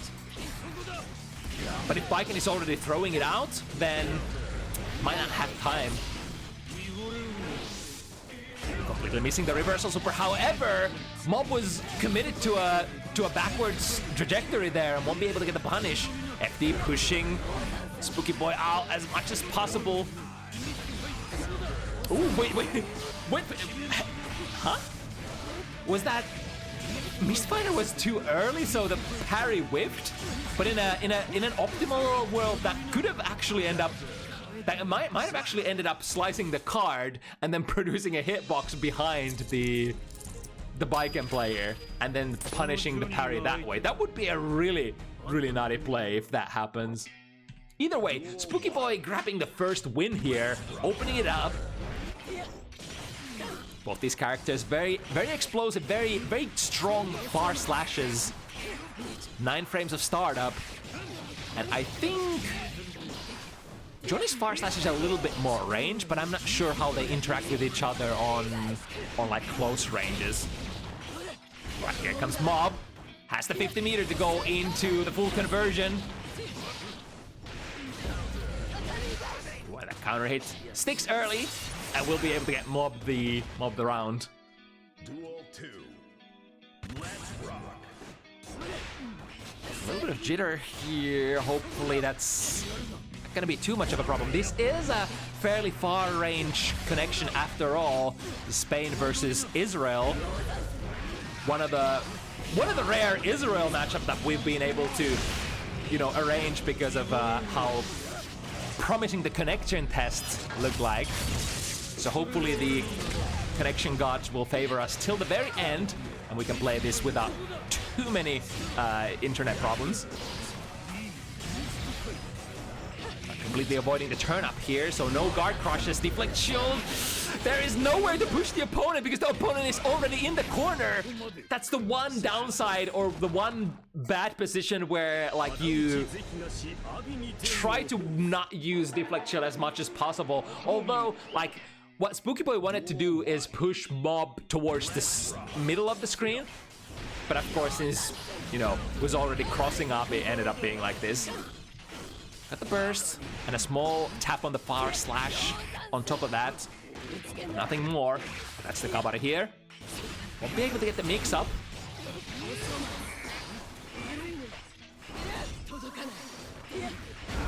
Ooh, what's a big counter hit. We'll be able to attach the S-Kabare. Drops the combo in the middle though. And now it's actually Spooky Boy who got an opportunity to enjoy that, you know, special physics combo state that the S-Kabare offers. Plays looking for one more good hit confirm, jumps over and gets a punish, lands in front of Spooky Boy just in the nick of time to be able to get a punish on normals. Yeah, starting with a very basic play. This is kind of like what Johnny would love to start rounds with if the opponent allows. Throw a card, slice it, produce a massive hitbox that the opponent can't get over, and then either, if it connects with the opponent, go in just like this, or if not, then use the deterrent of the turn-up hitbox to perhaps deal another card and go again. Ooh, nice read here. Instant over dash, instant air dash over the fireball function, which is the misfire. Ooh, rare footage of S-Kabare actually winning at round start because Spooky Boy wanted to backdash and was... I think you shouldn't be in range after that, but if your opponent presses the button, then I believe the disjoint box will just catch you and attach it. Ooh, nice mash here. I think that was an attempt on S-Kabare again, which Spooky Boy was able to interrupt with the Abare. Nice, was already on a jumping trajectory there. The dash jump, I think, at that range cannot be done post-flash. So Mob was already committed to doing a dash jump, perhaps reading that the Joker trick was gonna come out, which is, you know, at this skill level, probably pretty reasonable. Like both these characters, when you play against Vikings, when you play against Johnnies, like it's very tempting at the end of the round when the opponent is like gonna go down with the next hit.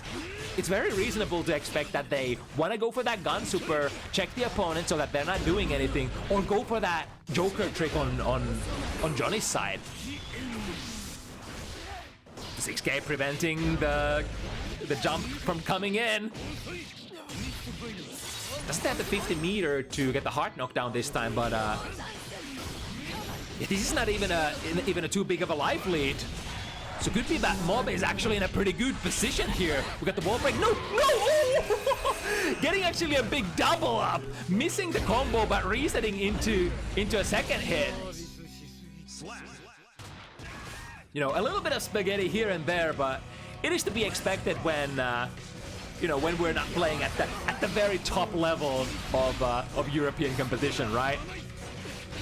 Well, to the other side, can't deal in that situation. Or I mean, you can, but you probably don't want to. Ooh, again, attempt at the red parry, but the timing just hasn't been aligning too much or too well for Mob. To the other side, start the combo. A couple of different ways we could end this, but going into the super right away is the safest option. The combo will still do a very reasonable amount of damage after all. Waking up with a 6 heavy, the Mad Lad, and then into the super. I forgot if is the reversal super. I think the reversal super of Johnny's is done with a heavy button, right? Which could be what Spooky Boy misinputted into, or is it the S button? I forgot. Either way, Spooky getting that round. Now both plays at a very low amount of burst here. Dropping the initial combo. And minus 15 after that misfire. The dangerous situation is if you're like super close to the opponent and they have something that hits faster than 15 frames. But usually like you're gonna be... Oh, again! What? Reversal 6 heavy into 1 hit confirmed. Joker trick? Absolute nutty behavior. And it ends up working out. Corner to corner. Mob has some options here. But again, Deflect Chill has nowhere to push because Deflect Chill does not allow your character to be pushed back at all. So it's usually in close quarter situations like that very dangerous. Despite that, Spook is still coming out of that round victorious. Duel 1. But yeah, it's very important to remember that the deflect shield only pushes your opponent back. It does not push you back if it happens that they are, you know, if they can't be pushed back anymore. So it works very differently from FD. FD actually distributes the pushback on you if the opponent can't be pushed back, I believe. Or I mean, it's wait, which one does it initially push back? It pushes you back, but if you can't be pushed back, then it pushes the opponent back, or the other way around. Either way. Starting up with the Ensenga, and again the red parry just doesn't find its target. It's a very strong option, but it's definitely an option that has it requires a little bit of that precision. Just as the whatchamacallit, the guard cancels from Baiken have always taken in the XX, as well as the red Azami in Exerd. Always a timing issue. Nice, the jump back, jump heavy, preventing Mob from coming out of the corner, going for the same again. However, the micro dash far slash actually catching Spooky Boy out of the Ensenga this time. Back into the corner, close slash, big starter, catches out immediately. Maybe too much of juggle there coming from that close slash. Recognizes that super would have actually missed in the end, so had to bail out using the meter. All right, successful parry there. I think the newest thing is that if you don't go into the Hiragi animation itself, you can always dash cancel the parry, making you plus on your opponent's face. The jump gay lands before Mob's button comes online. Again, the dash jump. I think he's reading it. The preemptive dash jump out of the Joker trick has been working out so well going low, and that should be a kill. Unless first world problems, it has too much juggle. And now Spooky Boy has an opportunity to steal it back potentially. Tries to go for an orange Wild Assault Raw. That is very, very gutsy, very, very greedy. Ends up being met by Mob's far slash. Yeah, it's very it's a little slower going for a raw orange Wild Assault rather than going for like your best far-reaching poke. I forgot what the startups of OVA are usually. Nice jump out. Very hard commit into that dash half screen throw. We'll get the bluff here. However, doesn't end up mattering if you get out of the turn-up radius. Yo, what? Doing the instant air dash Yozan and the backwards hitting hitbox actually tags you out of your vault deal. That was a very interesting situation with a lot of cross-up properties involved. The instant air dash jump slash, one of the most classic tools to get things started for a Baiken. Ooh, I was about to say, unless you put yourself in the corner, but I mean, if the opponent doesn't tag you out of it, you're still kind of okay-ish. Gonna go dash forward, trying to utilize the plus frames that you gain from the Mistfinder on block. This time the super actually connects properly. Through the wall we go. Mob has so many resources to spend here though. With that 100 meter especially, you're usually the most afraid of the opponent's reversal super and then PRC if they don't find any purchase. Big combo. Not quite the wall stick here, but will be fairly okay. Ooh, the 2S. Was that a K-Finder that way went under? We'll be able to dash block out of that. And Joker Trick, I think Joker Trick is one of the supers that are not plus on block. Very unlike the gun super on ground. On the ground, rather. Do we have the punish? Yes, indeed. Dash in, close slash, wham bam, thank you ma'am, and that's all she wrote for this round. Bringing the set 3 points even once again. Alright, we've cleared the early game. The initial information is there. Now all that is left is to iterate on that information, iterate on your opponent's habits. I think that was the first red parry that we were able to hit in this set. Ooh, goes for the throw a little too early. It's a tight timing, especially if you want to be on your earliest quotation meaty throw, which is basically exactly on the 6th frame of your opponent's wake up. Because the 5 first frames will be throw invulnerable, as they are in every Guilty Gear game. Ooh, but we're a little too far there to make that combo connect. Even though they made the, you know, the S button into head button into Kabari a little more easy to connect this patch. Or was it? I think MOB actually tried to combo into too heavy there that time. Good timing on the burst. Put Spooky Boy in the corner. However, Spooky able to fight out of there and even used, ooh, missed the combo. And MOB was just ready to parry on frame 1 that time. Wake up with a 6 heavy again. I mean, that's gotta be a reversal mash, right? And missing the reversal mash is making the 6 heavy come out. That's the only explanation I can think of for what is happening here for Spooky on their wake up. I'm actually gonna check on next round switch. I'm gonna see what the input is for that reversal super. Alright, MOB takes the lead here. Let me find Mr. Johnny on my frame data. Huh? What is the input of your super? It is heavy, right? Yeah, it is heavy. That solves the whole mystery. It's been tearing at me. It's like, how would you? Why would you? Who would be so crazy to wake up with a 6 heavy? One of the slowest buttons in the game. One of the slowest recovery buttons in the game. Ooh, hello. A little bit of a lag spike here, but we're still good. Ooh, again, the classic instant air dash forward into Yozen-sen.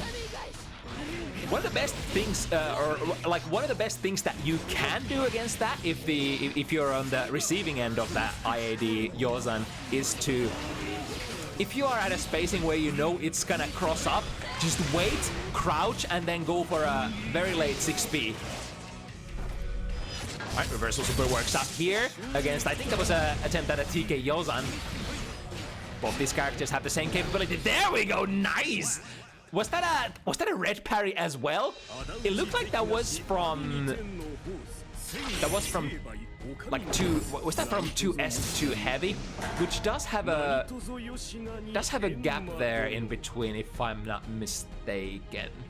But either way, this will be the first time that either player has a relevant lead here. MOB able to go into a 5-3 situation here. Slash the card, get the plus frames from the guard crush, and we go again. However, MOB ready to counteract. Unless you have the 50 meter for the PRC from the vault deal, it is in fact not ever your plus frames. Again, I think that was a reversal attempt. Goes for it again, but this time MOB is nowhere to be found. Misses the successful punish. Shoot the guns, plus frames, but it's only so plus. It's not plus enough that you could run all the way from the other side of the screen like Jealous Rage Abba, for example, with Keeper of the Key.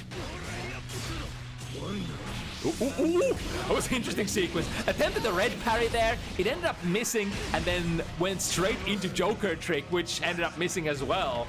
It could have been an interesting option if you if you expect the red parry, would you is that actually a valid option to delay Joker trick so that it would actually punish your parry frames?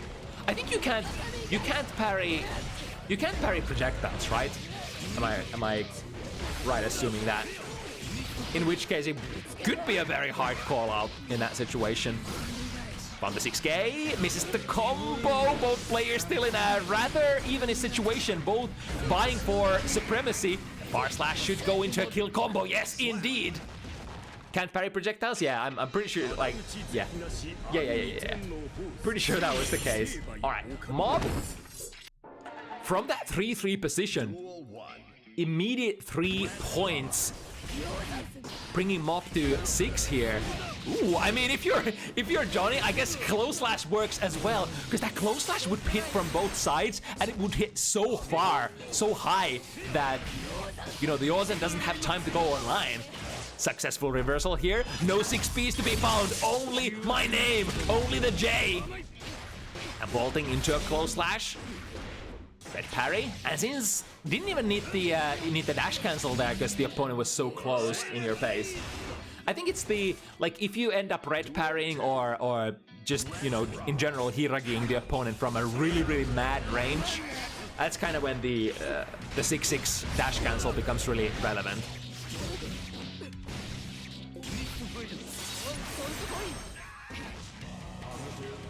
Alright, no hard knockdown here, but Spooky Boy with a massive life advantage and a massive resource lead as well in terms of stension. Ooh, that's gonna whip, has to RC, here comes the close slash from Johnny. Very expensive save here, but we'll be able to save it nonetheless. Hello? We're going into taunt? Counter hit, this is a big starter, especially since you have the Kabari attached. However, combo drop, which Spooky Boy will be able to take advantage of.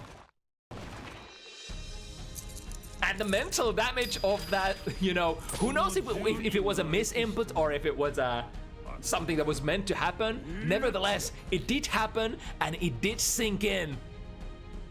It went unpunished, and now we have to, you know, proceed from this situation where that potential mental damage has landed on the opponent. Let's see if that ends up actually mattering for MOB, or if it's just business as usual, fun stuff. Wakes up with a close slash, very brave.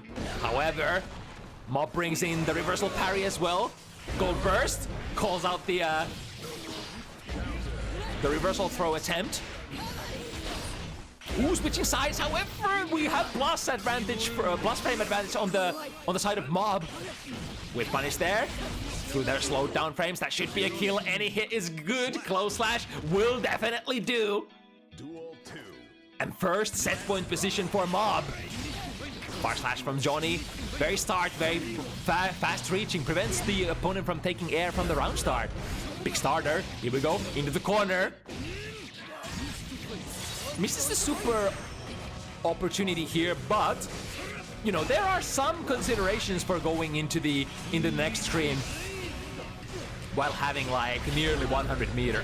Again, the red parry ends up missing. And looks like Spooky Boy might still have some fighting spirit left. Goes for the super, trying to end the round. However, the gold burst from MOB. Is it gonna hit this time? It's gonna hit. I think that jump was accompanied by a very early startup of instant air dash. So, you know, there's just nothing you can input there other than if you have RC and the opponent's super doesn't hit too fast, then there might be considerations for you to still like drift back RC. But I mean, most reversal supers are at that range are, you know, pretty fast. To the other side. Ooh, 6 heavy. Oh, here we go with the classic 6 heavy, followed up with the J. And the RC. Oh, we're burning everything. One more hit. Blue RC won't do anything. Will actually force MOB into respecting the turn-up hitbox that comes a couple of frames after. To the other side. Close slash from MOB. Works out. Ooh, but there we go. The forward dash, 15 frames of dash forward goodness from Johnny, provided to you on the newest patches. Duel 1. And Spooky Boy, ready to definitely fight for this still. Only needs 2 more. Here we go, punish on the red parry. The delays from Spooky Boy have been like absolutely perfect. I want to say they're probably like very aware of the RPS that is happening with the parries potentially, even when you are in block stun, and delaying delaying your options just enough. Ooh, Joker trick. Is it gonna be? No! Even with that was with the drift as well. Won't be able to get out of it. When the gun super was initiated earlier. Duel 2. Still no worries, Spooky pulls out of that round victorious, even despite that, you know, disadvantageous interaction from the super. The red parry once again misses. Big counter hit damage. Use the horizontal. What? Hit. Oh, okay. Supers into the right direction this time. That might have actually been autocorrect. The air backdash shimmy works. What? Anti-air fully charged 5D, but misses the combo unfortunately. One more hit. Chip damage threat is reasonable here. Close slash prevents MOB from going airborne. And ladies and gentlemen, it comes down to the last one. What a back and forth has it been, and it all comes down to this. No more redos. This is the only game after these 12 excruciating rounds that ends up mattering. Again, the close slash is the option, it seems, for Johnny on the instant air dash cross up Yozan. Wait a little before slicing. And close slash, my beloved, working as an anti-air once again. Quick conversion. That was a little bit of a spaghetti situation, so converting into the Joker trick immediately. Just to be able to cash out on the damage as well as the hard knockdown. Instant air dash works out well. That should be a kill combo. And Spooky Boy, it was like 3 games of MOB's superior position, but now Spooky Boy looking like they can take the set here. Neither player has their burst back very fast. Good punish there, 2S. At that range, that's a very, very rare ability to have for just about any character, because there is no hit stop for Mistfinder, so you gotta be mashing that button immediately. But Spooky Boy, 1 hit away from taking it home. Burst is available, but is MOB gonna use it? Successfully emerges from the sky. There's the 6 heavy. No! Missed the combo! Gonna be blocking on the way down, and the punish, immediate burst. We still have the corner pressure. Ooh, we have the combo. This could be good.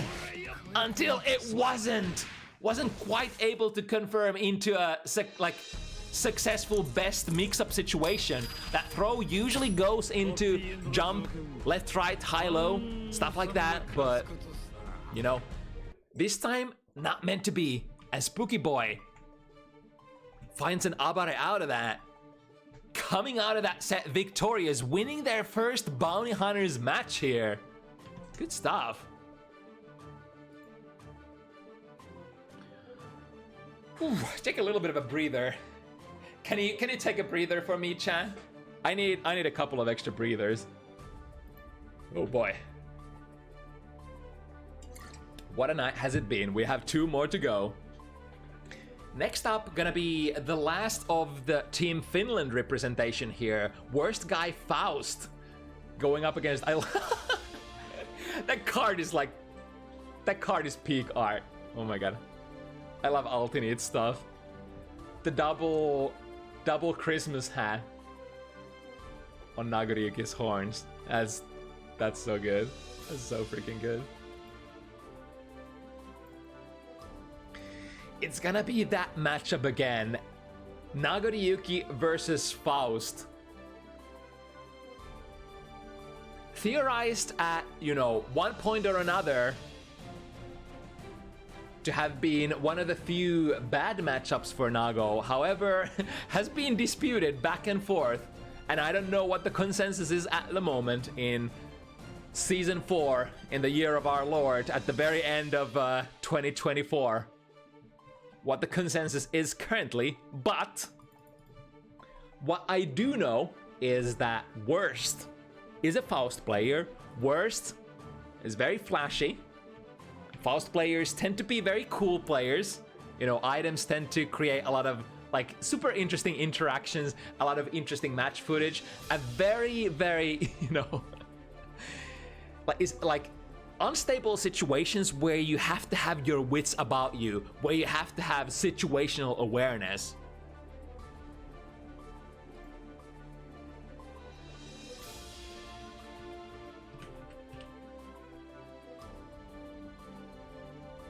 Oh, the other mix-up is that this is Dragon on this set, and then we have MarxtheDragon on the next set.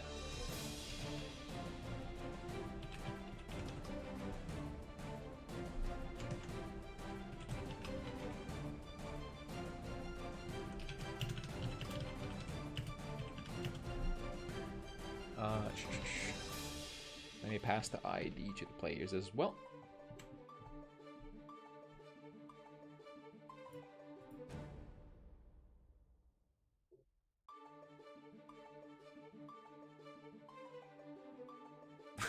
Oh, we got a spoiler on the Discord side of things. Spooky Boy saying that the taunt was actually a misinput in the previous set. Thought as much. It's very, very rare for, you know, players who are just very locked in the matchup to give any sort of potential value for your opponent, even for the sake of, like, you know, mental damage or whatever you want to call it.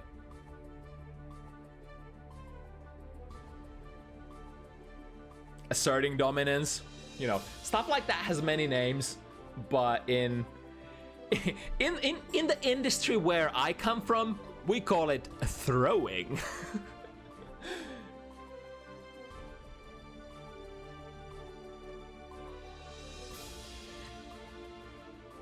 I'm definitely part of the school of FGC, or, you know, the school of competitive gaming where you give no quarter, you give no benefits whatsoever to your opponent. Even if you're greatly ahead, no freebies, no mercy. Finish them right up.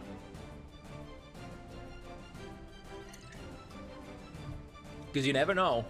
Comebacks are definitely possible, and it's very basic human nature where you observe your opponent getting a couple of really good, you know, subsequent situations, a couple of really good RPS reads where it feels like, oh shit, suddenly the match is, you know, sort of escaping, flowing through your fingers like sand. And it's very easy, like, unless you are a seasoned veteran whose mental is just absolutely untouchable, it's very easy to flow into mind states where you can feel desperate even if you are still winning. Therefore, many players are like, yeah, if your opponent is down, just keep kicking them down, keep them down, don't let them have any sort of opportunity to come back. Just finish them up right then and there. Anyway, next matchup, Dragon versus Worst. Moldova versus Finland. In the matchup where we have that character, Nagoriyuki, very explosive right from the get-go, and then we have that other character, Faust, who is rather decent at, you know, putting out space controlling normals, preventing Nagoriyuki from being able to skip neutral potentially. We have the items, you know, if you get a couple of the good ones. Little Faust, potential hindrance. Hammer, definitely potential hindrance. Then we have the, you know, the one on the ground at the moment, Banana Peel, also poses a threat to, you know, Naga's forward moving special moves. Here comes the Horde. It's a lot of junk actually that Dragon has had to deal on a very short notice.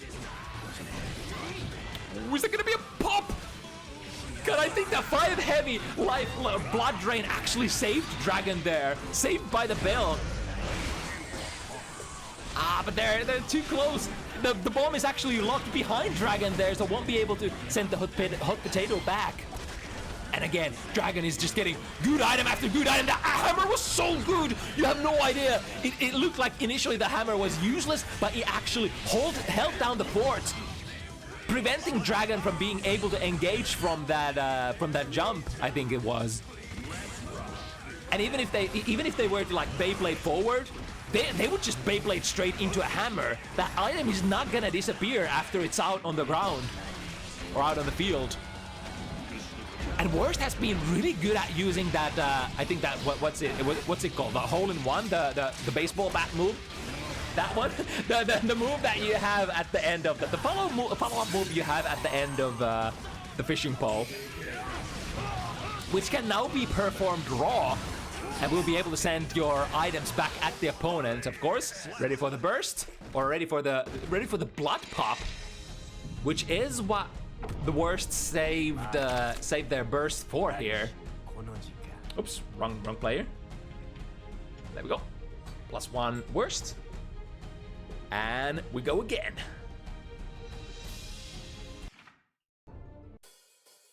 Of course, I was talking about this a little on the ABBA matchup, but like basically every single Nagoriyuki matchup is very much about, you know, using your burst resources to try to prevent Nagoriyuki from playing the best game that they would like to do.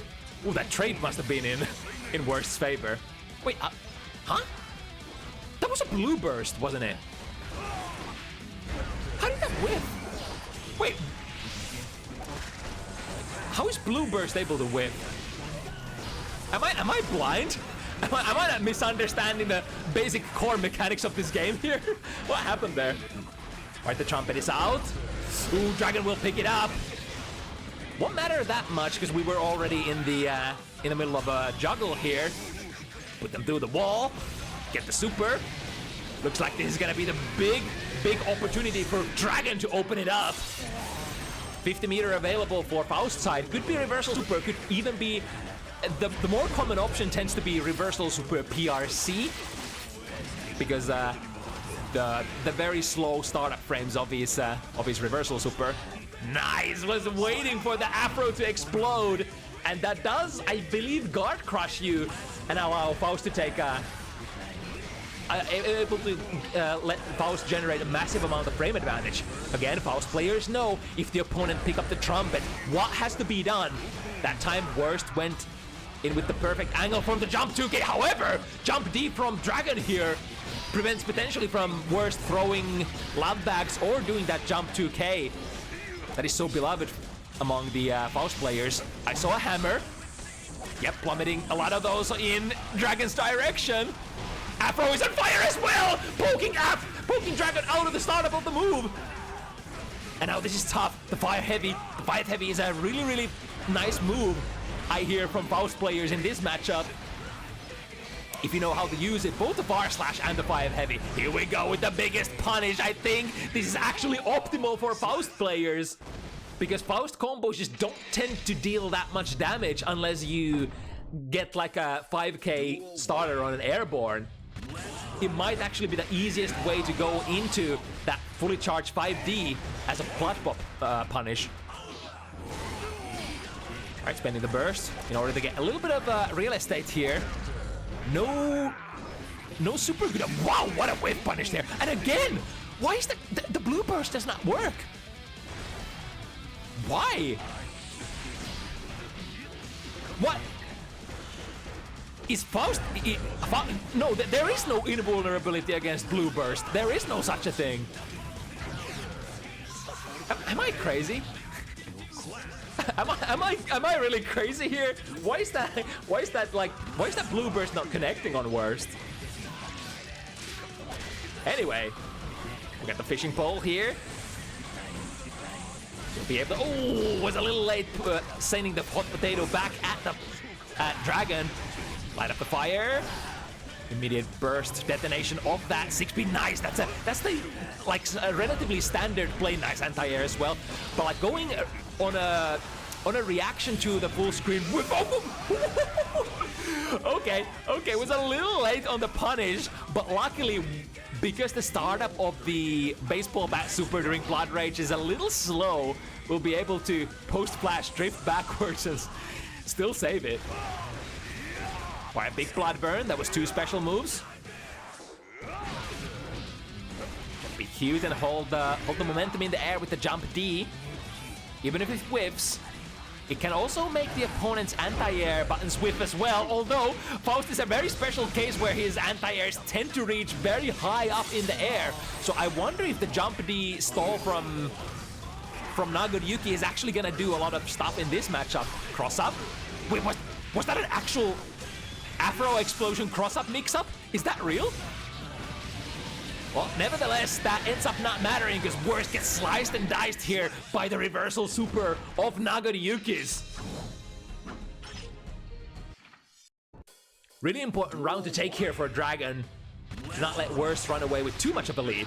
The very most standard classic. Oh, wait! Huh? Hammer? Are you good? The 2K 2D hitbox of Dragon actually ended up whiffing, making the hammer whiff completely. I've never seen anything like that. Usually the hitbox just, all right. I guess Nago's like 2K, 2D, both of the hitboxes just push him forward a little maybe. Or shift his hitbox, or rather hurtbox forward. Want some items? Did we get any good ones? Definitely! We put the Afro on the opponent, we got the meteors as well. Now it's on fire, but the Dragon does not care! I think that was the smartest decision. Just mash there. I mean, if you keep blocking, you're dead anyway with that life. And the Afro is gonna explode into massive plus frames, and like then you're just checkmated. So maybe the best option was there to expect, to assume, to pray that Worst has some sort of a gap in the pressure. Spending 50 to keep up the pressure here. Bar slash, spend the meter and into the blood relief. Wait, did he RC out of that? Wait, wasn't that? There's just so many things that confuse me in this matchup. Did he just have so much blood coming in that the blood-sucking universe buff just didn't like offset it?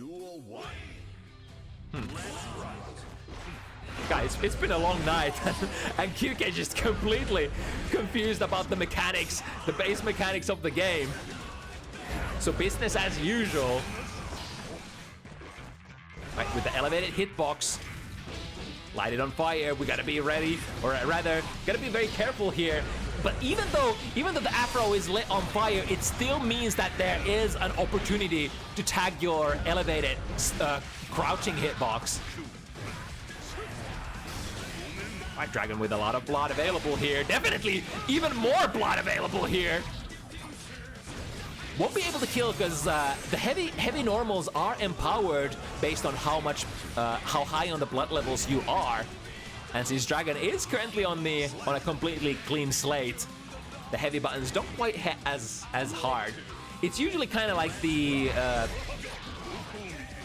sort of flow of Nago gameplay. You first use special moves and do the fancy classic combos, and then on the heavy blood, you just rely on quick samurai showdown hit confirms. Like so. 1, 2, 3. Into. We go next. Super jump, gets tagged by the 5K. Big opportunity to bring it back. Cross up. I wonder if maybe the hammer item in the middle there cost more combo pro ratio or combo nice snipe. With the clone Fukyo in between the hits. Even with the Afro on, Dragon choosing the exact right moment to burn blood there.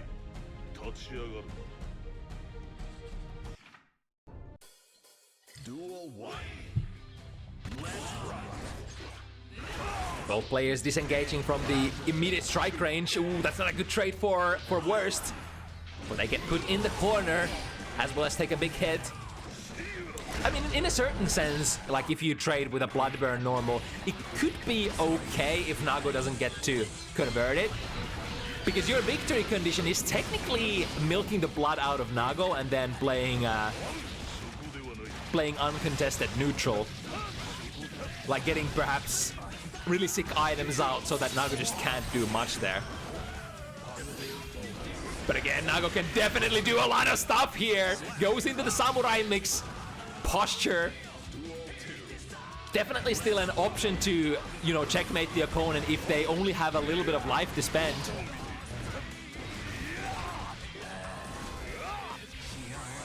Club bag. Ooh, big starter. Although, yeah, you can't really cancel that too heavy into Fukyo or any other specials anymore through the bomb. Ooh, careful, both players are seeing. In fact, Worst was bursting there, trying to burst Dragon straight into the bomb explosion. Super jump over, yeah, we got the 6P on board. teleporting and picking up the horn. Combo breaker, yeah. Good on Dragon for realizing even if they did score the hit, there was no way that combo was gonna be finished. Just had to hold the block there and take the incoming items. Ooh, I'm actually ooh! Meteor's coming. Is it gonna be enough? Yes, indeed. Even though a lot of the items cause lots of gravity proration, that was still like a decently fresh combo enough where Mix is just gonna float them long enough for the blood pop to deal enough damage on Nago himself. Right, here's my Wild Assault. Mine is plus, yours is not. Although the Wild Assault does give you a hefty amount of input frames to sort of power through the opponent's strikes if you desire. Although Nago has that function in very many of his special moves, such as the Clone Fukyo that Dragon just used. As long as you have blood to spend, you can try to skip the neutral, activating the little guy. But during that, look at this. Worst was able to get 2 extra items on board while Dragon was dealing with one of them. And again, the banana peel. There are just so many different items that cause a lot of grief for Nagoriyuki. Blood is available. Here comes the Beyblade, but that time Worst was blocking. Missing with a 5 heavy. God, I love the spacing that the Worst is playing here. 2 bombs. Choosing to play it safe, not send them back. Ooh, gets the reversal super out, and that hits cleanly on Worst's close slash attempt. I think Worst wanted to dash in using that horde, get an airtight close slash, and then go into the jump D for F Shiki, right? Or sorry, no, that's not a fuck. 2 points on Worst, right, and 4 points on Dragon. I think. I hope I didn't miscount it. Ooh, coming from behind, the bomb is still there. It's the hammer, one of the best items for, you know, saying just don't play, it's my time. Misses a little bit of conversion. Worst has to spend 50 meter to come out of that misconversion safely. Draining lots of blood back here, Dragon, and even more. Ooh, and there was a fully charged. Oh no!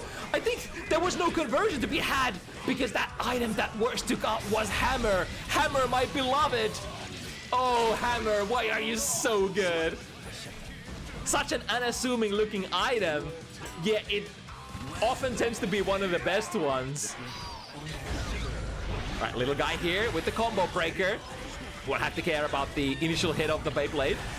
And again, oh my god, I love items. Items in this matchup are nutty. Trying to push Dragon away in order to not get the horn. He does get the horn though. Oh no, there's too much gravity. There's too much gravity.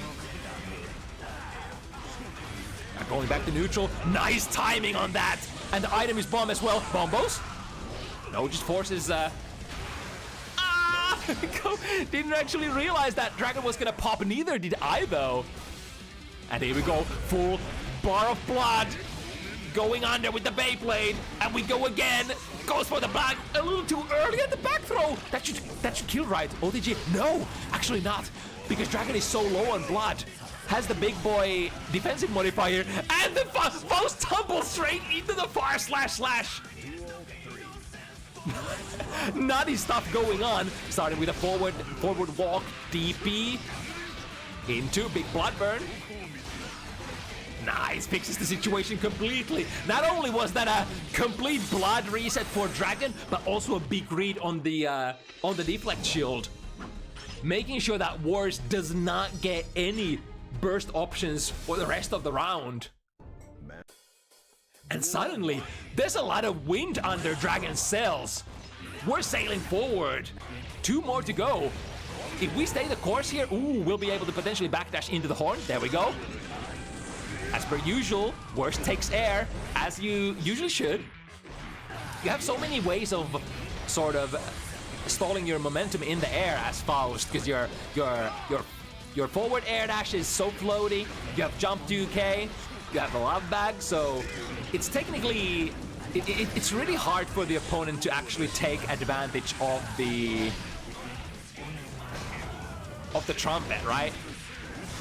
It just means that Faust is like, you're gonna be playing that air-to-air RPS afterwards, because Faust, like Faust will always go airborne. Yo, the jump D hit though? Too bad, a little too far, so I won't be able to pick up. But now Dragon, at a very crucial crossroads as far as blood goes, has blood for basically one big special move and maybe one Fukyo. But the life seems to be running out to S. Oh, the horn is coming! Unfortunately, the item advantage once again favors the Faust player.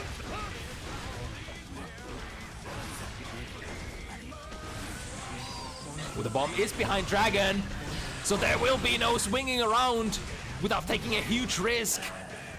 Charges the fishing pole, which ends up causing a guard crush on the latest patch of Guilty Gear Strive. Bomb.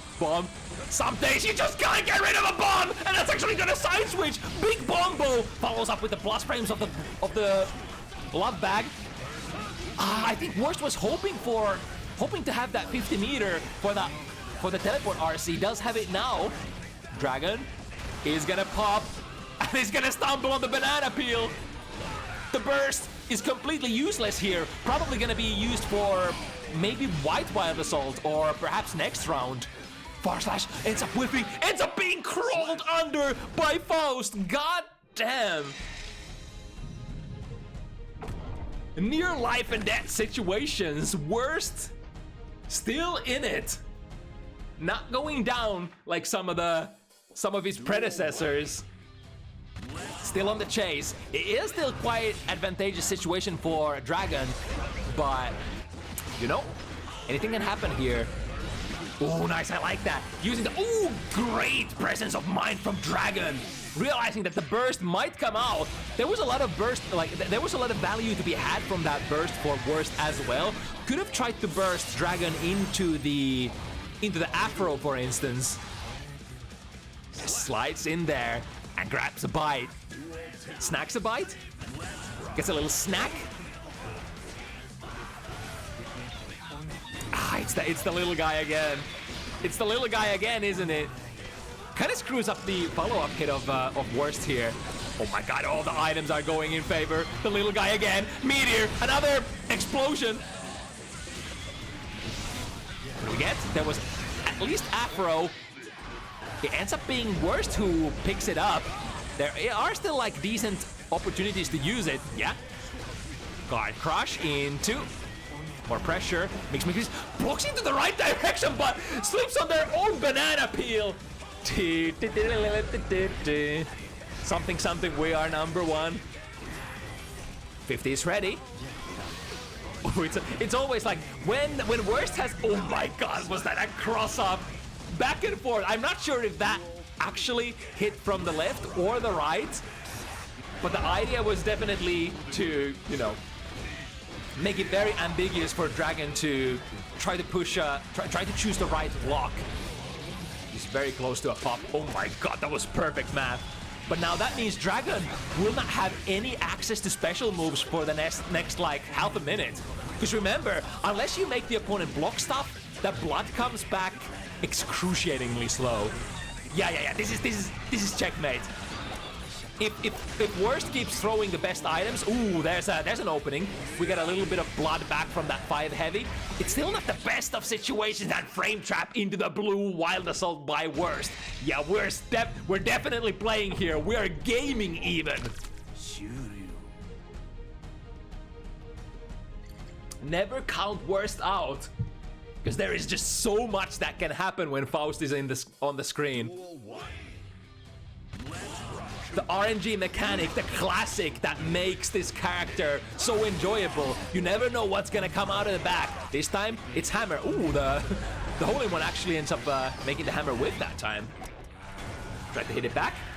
Dragon ends up being the one who activates the little guy. Sometimes it's favorable for you to activate it prematurely, because like, you don't want to be in a situation where you just score a hit on the opponent and then the little guy activates, produces its hitbox immediately, and then produces another hitbox afterwards. Right, little guy, horn, and mutually what's it called? Mutually guaranteed extermination. I think there's a cool name for that in terms of nuclear weapons. There. Mutually assured destruction. Is that it? That's the word that popped into my mind. Ooh.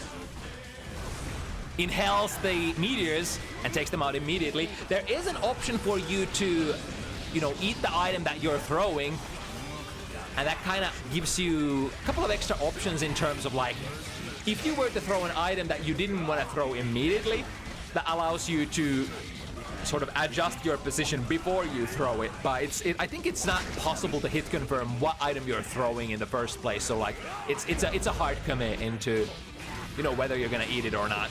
Ooh, that throw is gonna explode in a second.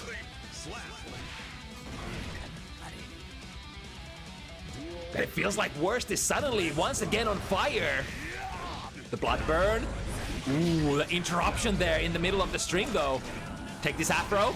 Yeah, and that makes the standing hitbox of Nagoriyuki so much taller. So all of those who are not in the know, technically, usually when you crouch in fighting games, you are a little smaller than when you're standing up. However, the afro, the item that Faust throws, actually increases the crouching hurt box that you have to basically the same size or even more, I forgot, compared to your, like, standing hitbox, which kind of allows you to do all kinds of fun things, mainly the jump D, which is a very deep hitting jump move from Faust, making it able to be hit as an instant overhead, which is usually not a feature on crouching opponents without the afro. Here we go. Yeah, just like that, being able to hit the jump D even at the peak point of your jump arc. That's a big whiff. Getting punished by 6p. Not too bad, actually, I guess, from the viewpoint of Worst, especially since the opponent is so close to popping. We'll be able to avoid it for now, and from a couple of those heavy slashes, the blood is coming back slowly, or rather fast for Dragon, in fact. Yeah, we're basically almost at a clean slate here. Utilizing the threat of the items to rush back in. This is smart. Oh, however, the far slash is gonna be reversal super move. Huh? What? The fuck happened? Wait, what? So the reversal super hit what? I'm so freaking confused in this matchup. They hit the bomb, but did they like fast RC there or something? I need to watch this matchup again after the stream. There's just so many weird stuff going on. Is this real life? Faust just kind of like popped out of that combo there for no real reason. Or from that super. Alright, I guess, you know, what is done, and now Dragon has to take this F-Shiki in the corner. Ah, I see. We're kind of trying to reset into the bomb. Too bad the bomb was already on a pretty slow fuse, though. Here come the guys. Allowing Worst to run in for pressure. However, Beyblade goes active way faster than the fishing pole. Big opportunity, but they miss it. They miss the timing on the throw. Goes for it a little too early. Which puts,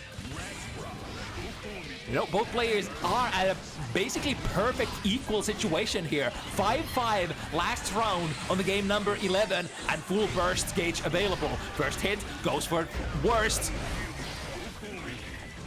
Dragon utilizes the burst to get out of the corner, but that banana peel is a problem, and so is that little guy. All of these annoying items that prevent you from horizontally moving forward. It's kind of like you're a Slayer from back in the day. The items are just so annoying, and it ends up being Worst, who goes into the 6 points position first. Are you kidding me? This was 5-3, was it not? First 3-3, then Dragon was able to get a couple of rounds up on Worst, and then Worst gets 3 rounds in a row. Still, of course, there has been so many things, so many back and forth developments happening here. Careful with the bomb. Tokyo forward to avoid it. Ooh, big hit. Oh, Oh, they tried to send the bomb away in order to keep their pressure. Big hit. Ooh, rare combo into a special move because you hit your opponent so high up in the air with that too heavy. Right, there was meteors. Go for the left, right. It was Dragon who picked up the horn. Able to avoid it by going airborne immediately. Another horn. Oh my god, Worst is not having the item lock this round. But I think it balances out, because Worst has been throwing such nasty combinations of items during this set that, you know, sometimes the karma has to give.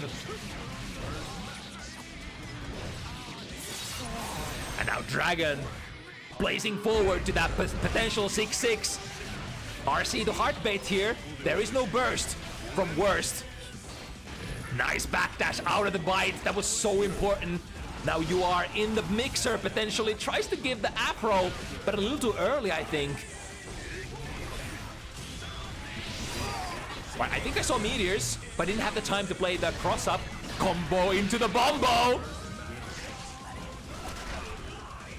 Right, all the items have been expended. Immediate burst once again on the on the fishing pole. I'm still confused as to why that blue burst does not affect Faust in that situation, but I mean, I guess we'll just accept that it is what it is. And what it is that these players are heading into the last game of this set. 6-6. Time for a sudden death. Worst decides, I don't want to take this damage. Burst immediately, but that's a value proposition between you taking a lot of damage or you being able to put the opponent into a high blood state by allowing them to combo you a couple of hits with their special moves. Ooh, that's a cross-up mix-up.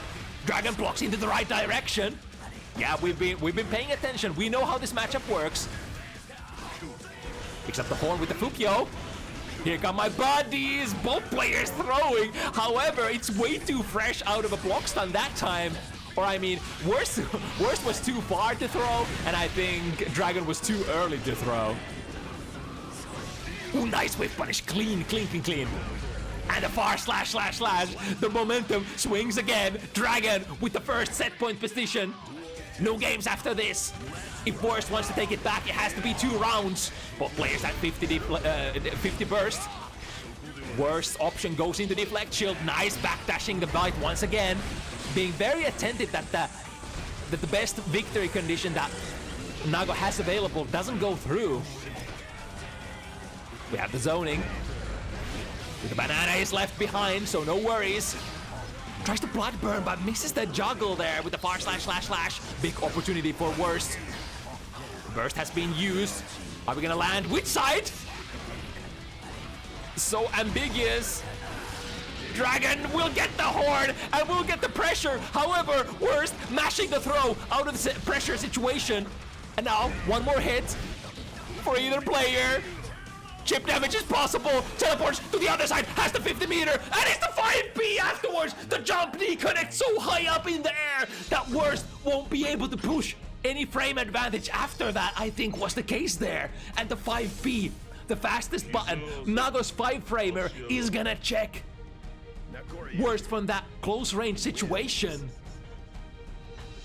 I think it was because the RC came up so early, right? It is very reasonable though, because like it was the last touch situation, so you don't necessarily wanna mess with anything if you can help it. So I was trying to convert into a situation where I get just one more hit, try to land just one more thing on block. But apparently, that is not advantageous enough. What a back and forth set though. Holy shit. And Worst in my heart maintains the sort of the calling card of no matchup that Worst ever plays is boring. But I mean that's kind of like the racial feature quotations, or like the sort of collective feature of Faust players. Faust is such an interesting character to watch, honestly. I still don't know why that reversal super from Nago didn't actually, like, it uncomboed during the animation, right?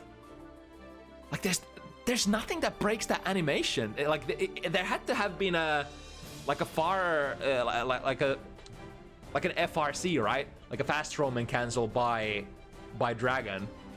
Otherwise, like, I don't know what is going on there. Anyway, moving on to the last matchup of the evening. It's gonna be one more Potemkin for the road and a fresh character in the form of Ino Potemkin. And I think I see Dutkar in the lobby already. So let's call on our Potemkin player. No, never mind. Marx is already in the room, right? Yep. So we got all parties involved, ready and raring to play. Okie dokie. So I think this might actually be a matchup where the new feature of being able to detonate your own note comes into play here. Because like historically in this matchup, there's been a lot of RPS with how Ino chooses to guide the notes.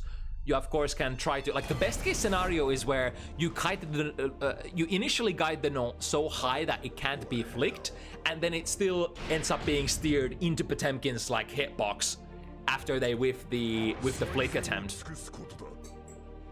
But in this iteration of Ino, where you can actually input the note again and make the previous note disappear, there might be some interesting propositions for playing the neutral that way. Either way, I'm super psyched to see more Season 4 Ino play, because this character is so rare. And this character has been getting so, like, every patch by patch, this character has gotten new, nice tools to the point where at one point we thought Ino was one of the crappiest character in the game, but slowly every patch bringing something new, a little bit of extra on the top of the cake. And perhaps we are reaching a point where Ino is actually a very interesting character. Hammerfall. Ooh, that was on FD as well, and a very late RC there at the end. Very akin to like GGST, sliding in at the very moment, PRC forward, and then press more buttons. It's a very hard-hitting combo here by Dutkar. Ooh, lands straight into the plus frames of Slight Head.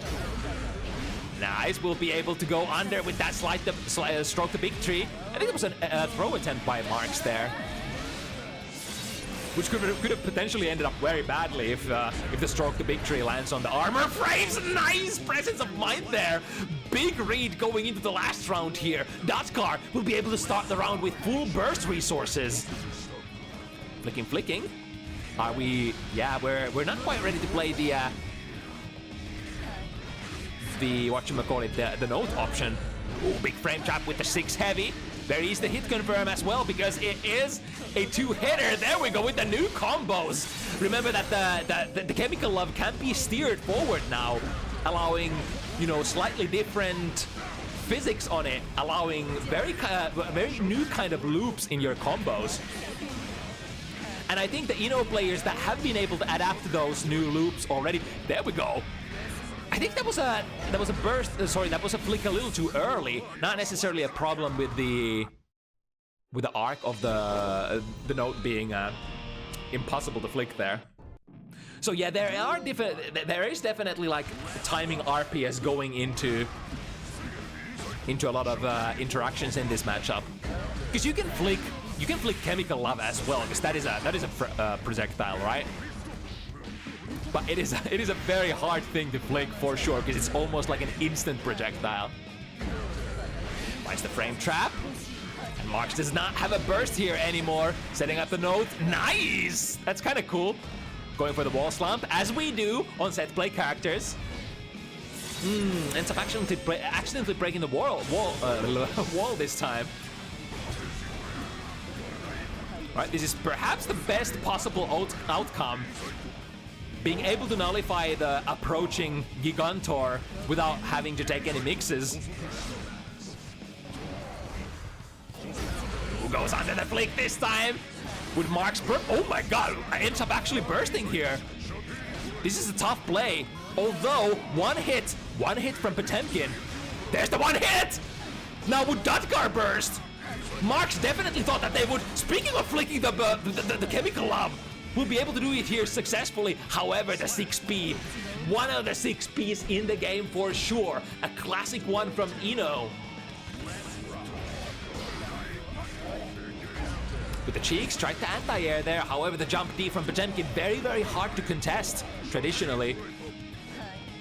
That's the double jump into the jump D. Depending on what, at what height you hit the opponent, the frame advantage varies a little.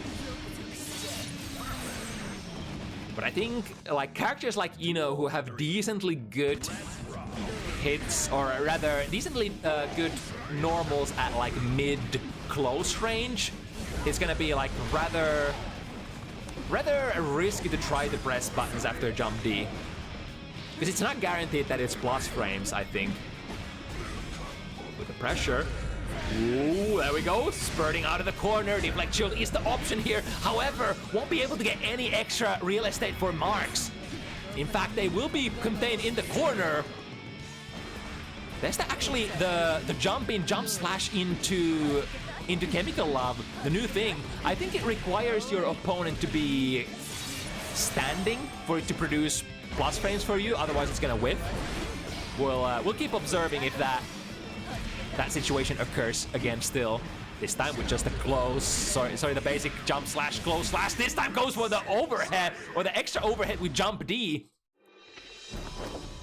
These are the options that Ino can impose on you. The basic mix-up usually is you go into jump slash, then into another overhead with the use of jump D, which also calls out, you know, fuzzy mashing. Or you could go into land 2K. Can you get multiple overheads actually from Ino's float dash this game without going into jump D? With the new loops, so much damage, and sets up a little different kind of Oki there. Yeah, you don't always have to necessarily get the note Oki. Ino is like completely capable of working with just the frame advantage of her initial jump-ins. Because, like, remember, you tap forward dash and you're already at the lowest altitude possible, making her, you know, instant mix-up capabilities so strong. Just like this. Into the red while assault. Ooh, heart rate there, thinking that Marx would burst. Goes for another one. Marx not ready to throw away that burst just yet. In fact, they're bringing so much value out of this. Are they dead? They're just dead. The two heart reads leading into a heartbreak. That should definitely steer the burst bait RPS going forward there. Small bodies with the 5B, 2P. We'll be able to jump out of that. Ooh, that's a big counter hit. Immediate burst from Dutgar, pushing Potemkin into the corner. Ah, the Hammerfall still with the active frames tags. Ooh, nice punish there. Ooh, but that's an armored move. And the Chemical Love only, unless you RC it, is only gonna produce one hit going under the flick once again. Oh, there we go with the new charged dives, allowing a couple of different kinds of rooting options for Ino, along with the new Chemical Love changes. Oh, good 6P, and we'll be able to convert that as well. It's just so dangerous to jump at Ino. You know, here's the thing. So Ino players are...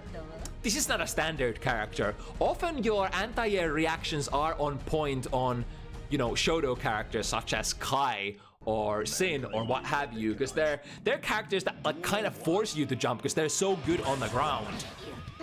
On a character like Ino who plays the neutral completely different, for an Ino player to always have your anti-airs on point is really rare, in my opinion. Because it's like, Ino draws upon a slightly different kind of tool set. So like an Ino player who is always ready to anti-air on command is like one of the more scary things in my books. Ooh, a little too close to the sun. Goes for the reversal Potemkin Buster option. Alright, this will force the wall break. Would it be enough damage though? Wait, that not quite enough close to the corner, I guess. Yeah, but we'll put Datkar in such a massive life disadvantage that, you know, it's kind of hard to come back from that. Switching sides there with the jump versus the stroke the big tree. Ooh, the delayed flick there for a frame trap. This is kind of the RPS. The 6K can be cancelled into multiple different special moves. If it's the flick, it's a frame trap. If it's the Garuda, it basically is expecting the opponent to block, and it will produce you bluff frames. And then you have a couple of different other niche options that you can combine in there as well, depending on if they jump or not. For example, if they, I think is it actually possible to jump out of Potemkin 6K into the fastest possible flick? I think you can still jump out of that. So all of the special cancel options are jumpable. But then you would have to bring something like 6K into Heat Knuckle into the RPS mix to catch them, right? Oh yeah, that's the new plus frame option. Jump slash into, or any jumping into a Chemical Love, steered forward, will print out some decent plus frames. Or you could also do 6K into a very delayed Potemkin Buster. That works as well if your opponent is sleeping. It's kind of like same kind of option as 6K into Garuda, right? It kind of derives value for your opponent respecting. Ooh, what is this? Is this the old kind of Potemkin jumps out of the Hammerfall pressure throw? And with the gold wild assault, sorry, the orange wild assault, we can always break the wall. I think made a little bit of a mistake there with the routing.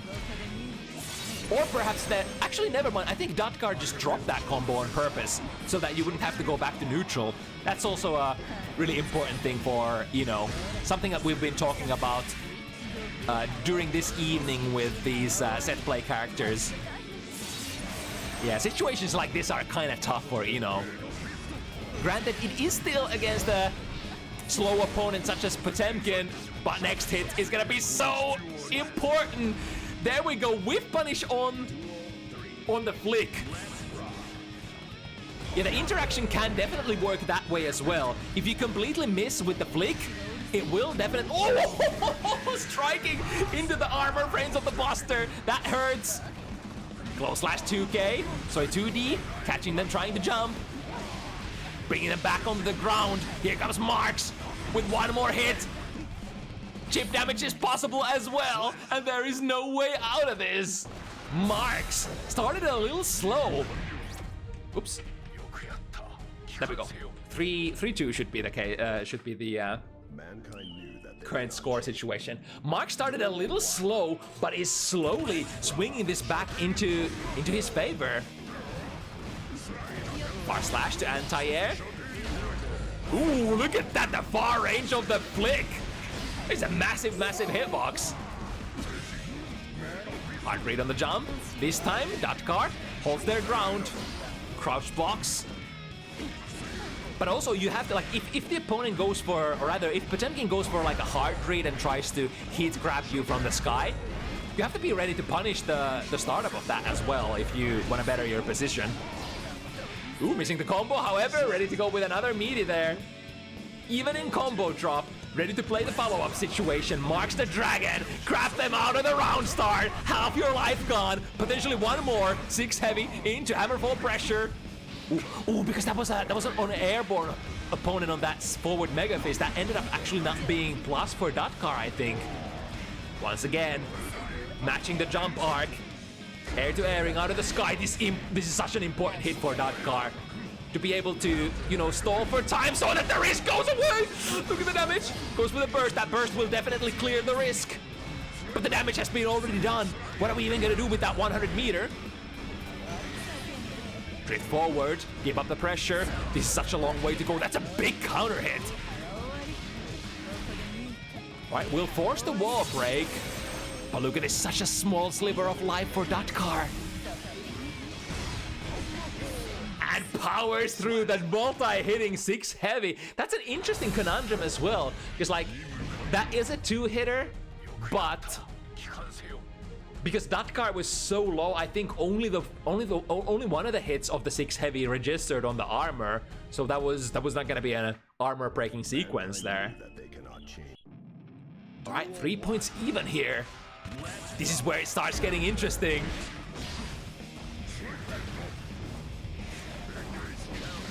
Ooh, went for an air-to-air jump B here. Slight miss. Ooh, I love that. The delayed chemical love. But unfortunately, not producing enough plus frames. Getting thrown for the troubles here. In the throw mix-up once again. Plus 10 out of the slide head. And again. Yeah, 2K there on the landing. But now Datkar is in a pretty tricky position. Lands behind Datkar.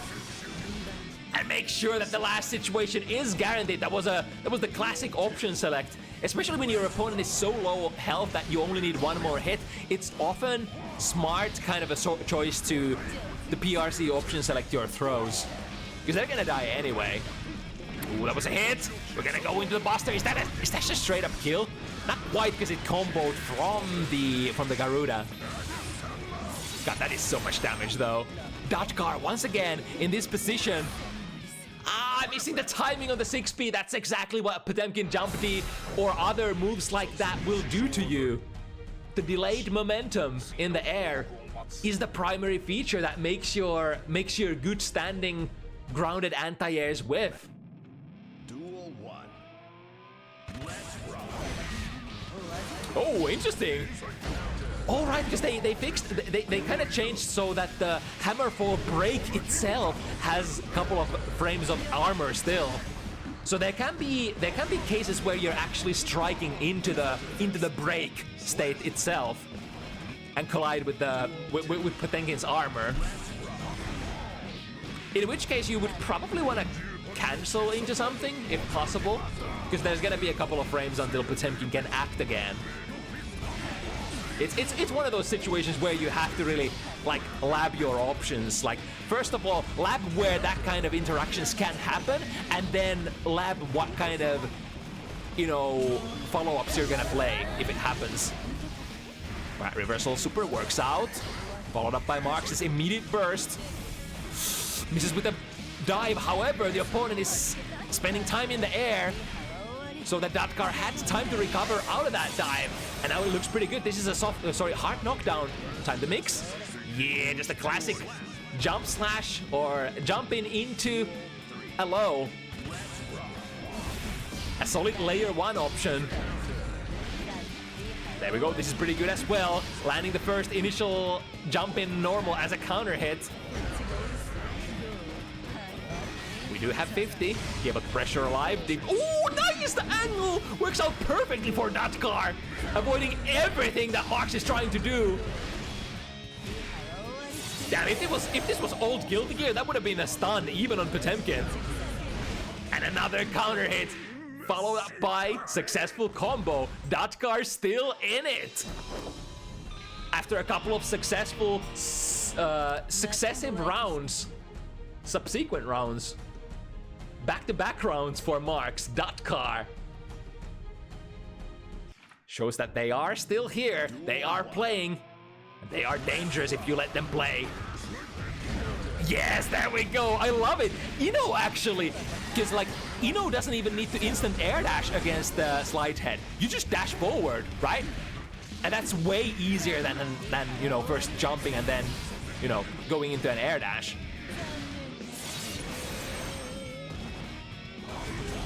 Ooh, that's a big read! And big damage coming in as well! I forgot to check how much Datkar has actually got life here. But all that life is gonna slowly trickle away. Checking the reversal, yeah, that was kind of smart. Ooh, that's so smart! That's so smart, especially with that 100 meter. If it misses, you can still RC. And if the opponent is respecting, well, they're gonna be grabbed by the super. And I mean, the deflect shield is kind of same option as respecting there. There we go, colliding with the armor of that break, resulting in a buster. TheWorst gets there in time. Because of that counter hit, we'll be able to get a little bit of a combo, and then we're mixing into... Yeah, we'll be able to get the super there. And then Jumpy has very little amount of hit stop, or block stun rather. So we'll be following that up with a throw. That is another layer that can definitely play. Ooh, drifting forward and gets a close slash. That was a great decision there by Dotgar. Instead of going for the 6P, which would have been, I guess, the safe play quotations, instead goes for the big money instead. Oh, here's a big money shot as well. Marx will guarantee the wall break here with the use of the heat knuckle.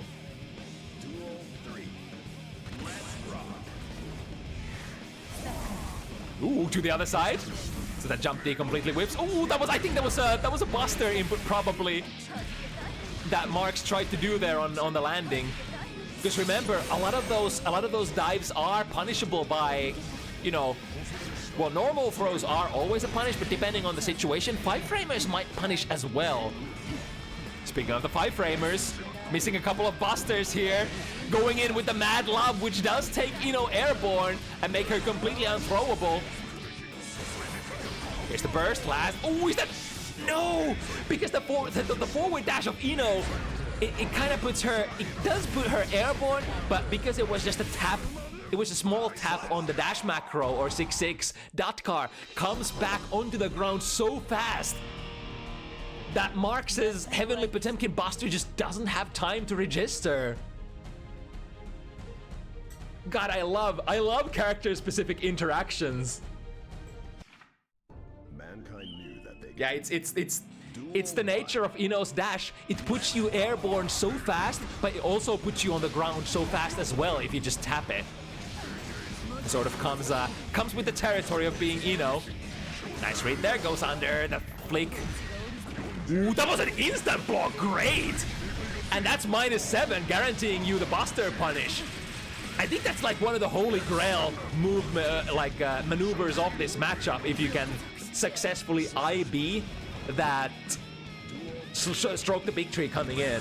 That's really powerful. That'll make the player consider canceling into stroke too often.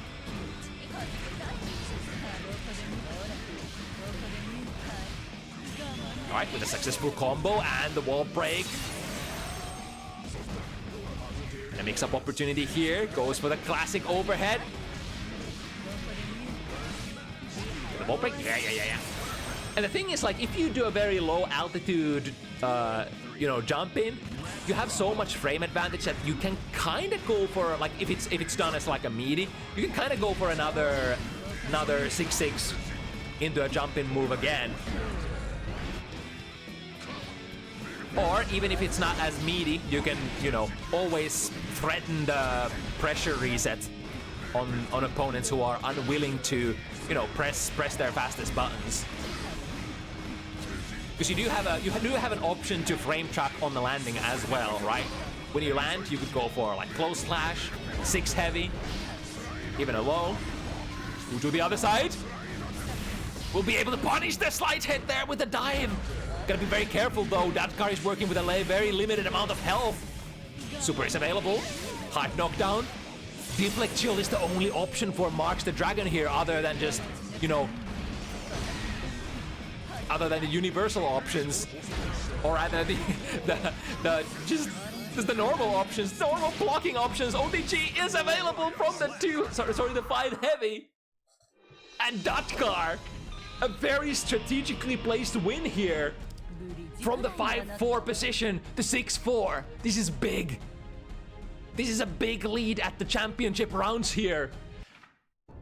On our last matchup of the evening on Bounty Hunters, Dotgar has built up enough lead on Ino. We get busted here at the start of the round though, and now you're guessing for your life. Deflect Shield, oh, even the Deflect Shield gets punished, god damn.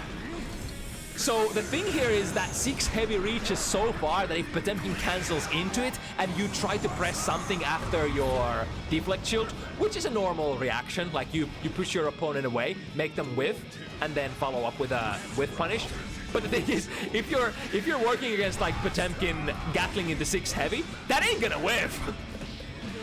But on the other hand, if Potemkin goes for the 6 heavy cancel, then I mean, it's not too great on block, right? So that's the sort of the RPS, I think. Nice comboing into the wall break once again. This time, Marx has a lot of resources to defend with. YRC will be the option we go for here. Tried to take after the +10 with a normal. Not successfully, though. Oh, into the super command grab. And this will put Datkar on a set point position here. Live or die, Marx. Make your choice. Show what you got or perish here. The player's very careful here, respecting after the jump D as well. Sometimes it can be really hard to determine which character is actually plus there, especially if you don't know, if you're not like a super knower of things of the Potemkin kind, such as me, I guess. Great defense initially by Marx. Luckily, the wall will be broken without a super here, but this is a massive, massive life disadvantage. Nice whiff punish there on the flick. This is another way of taking advantage. There we go, and another forward dash goes into the same exact sequence.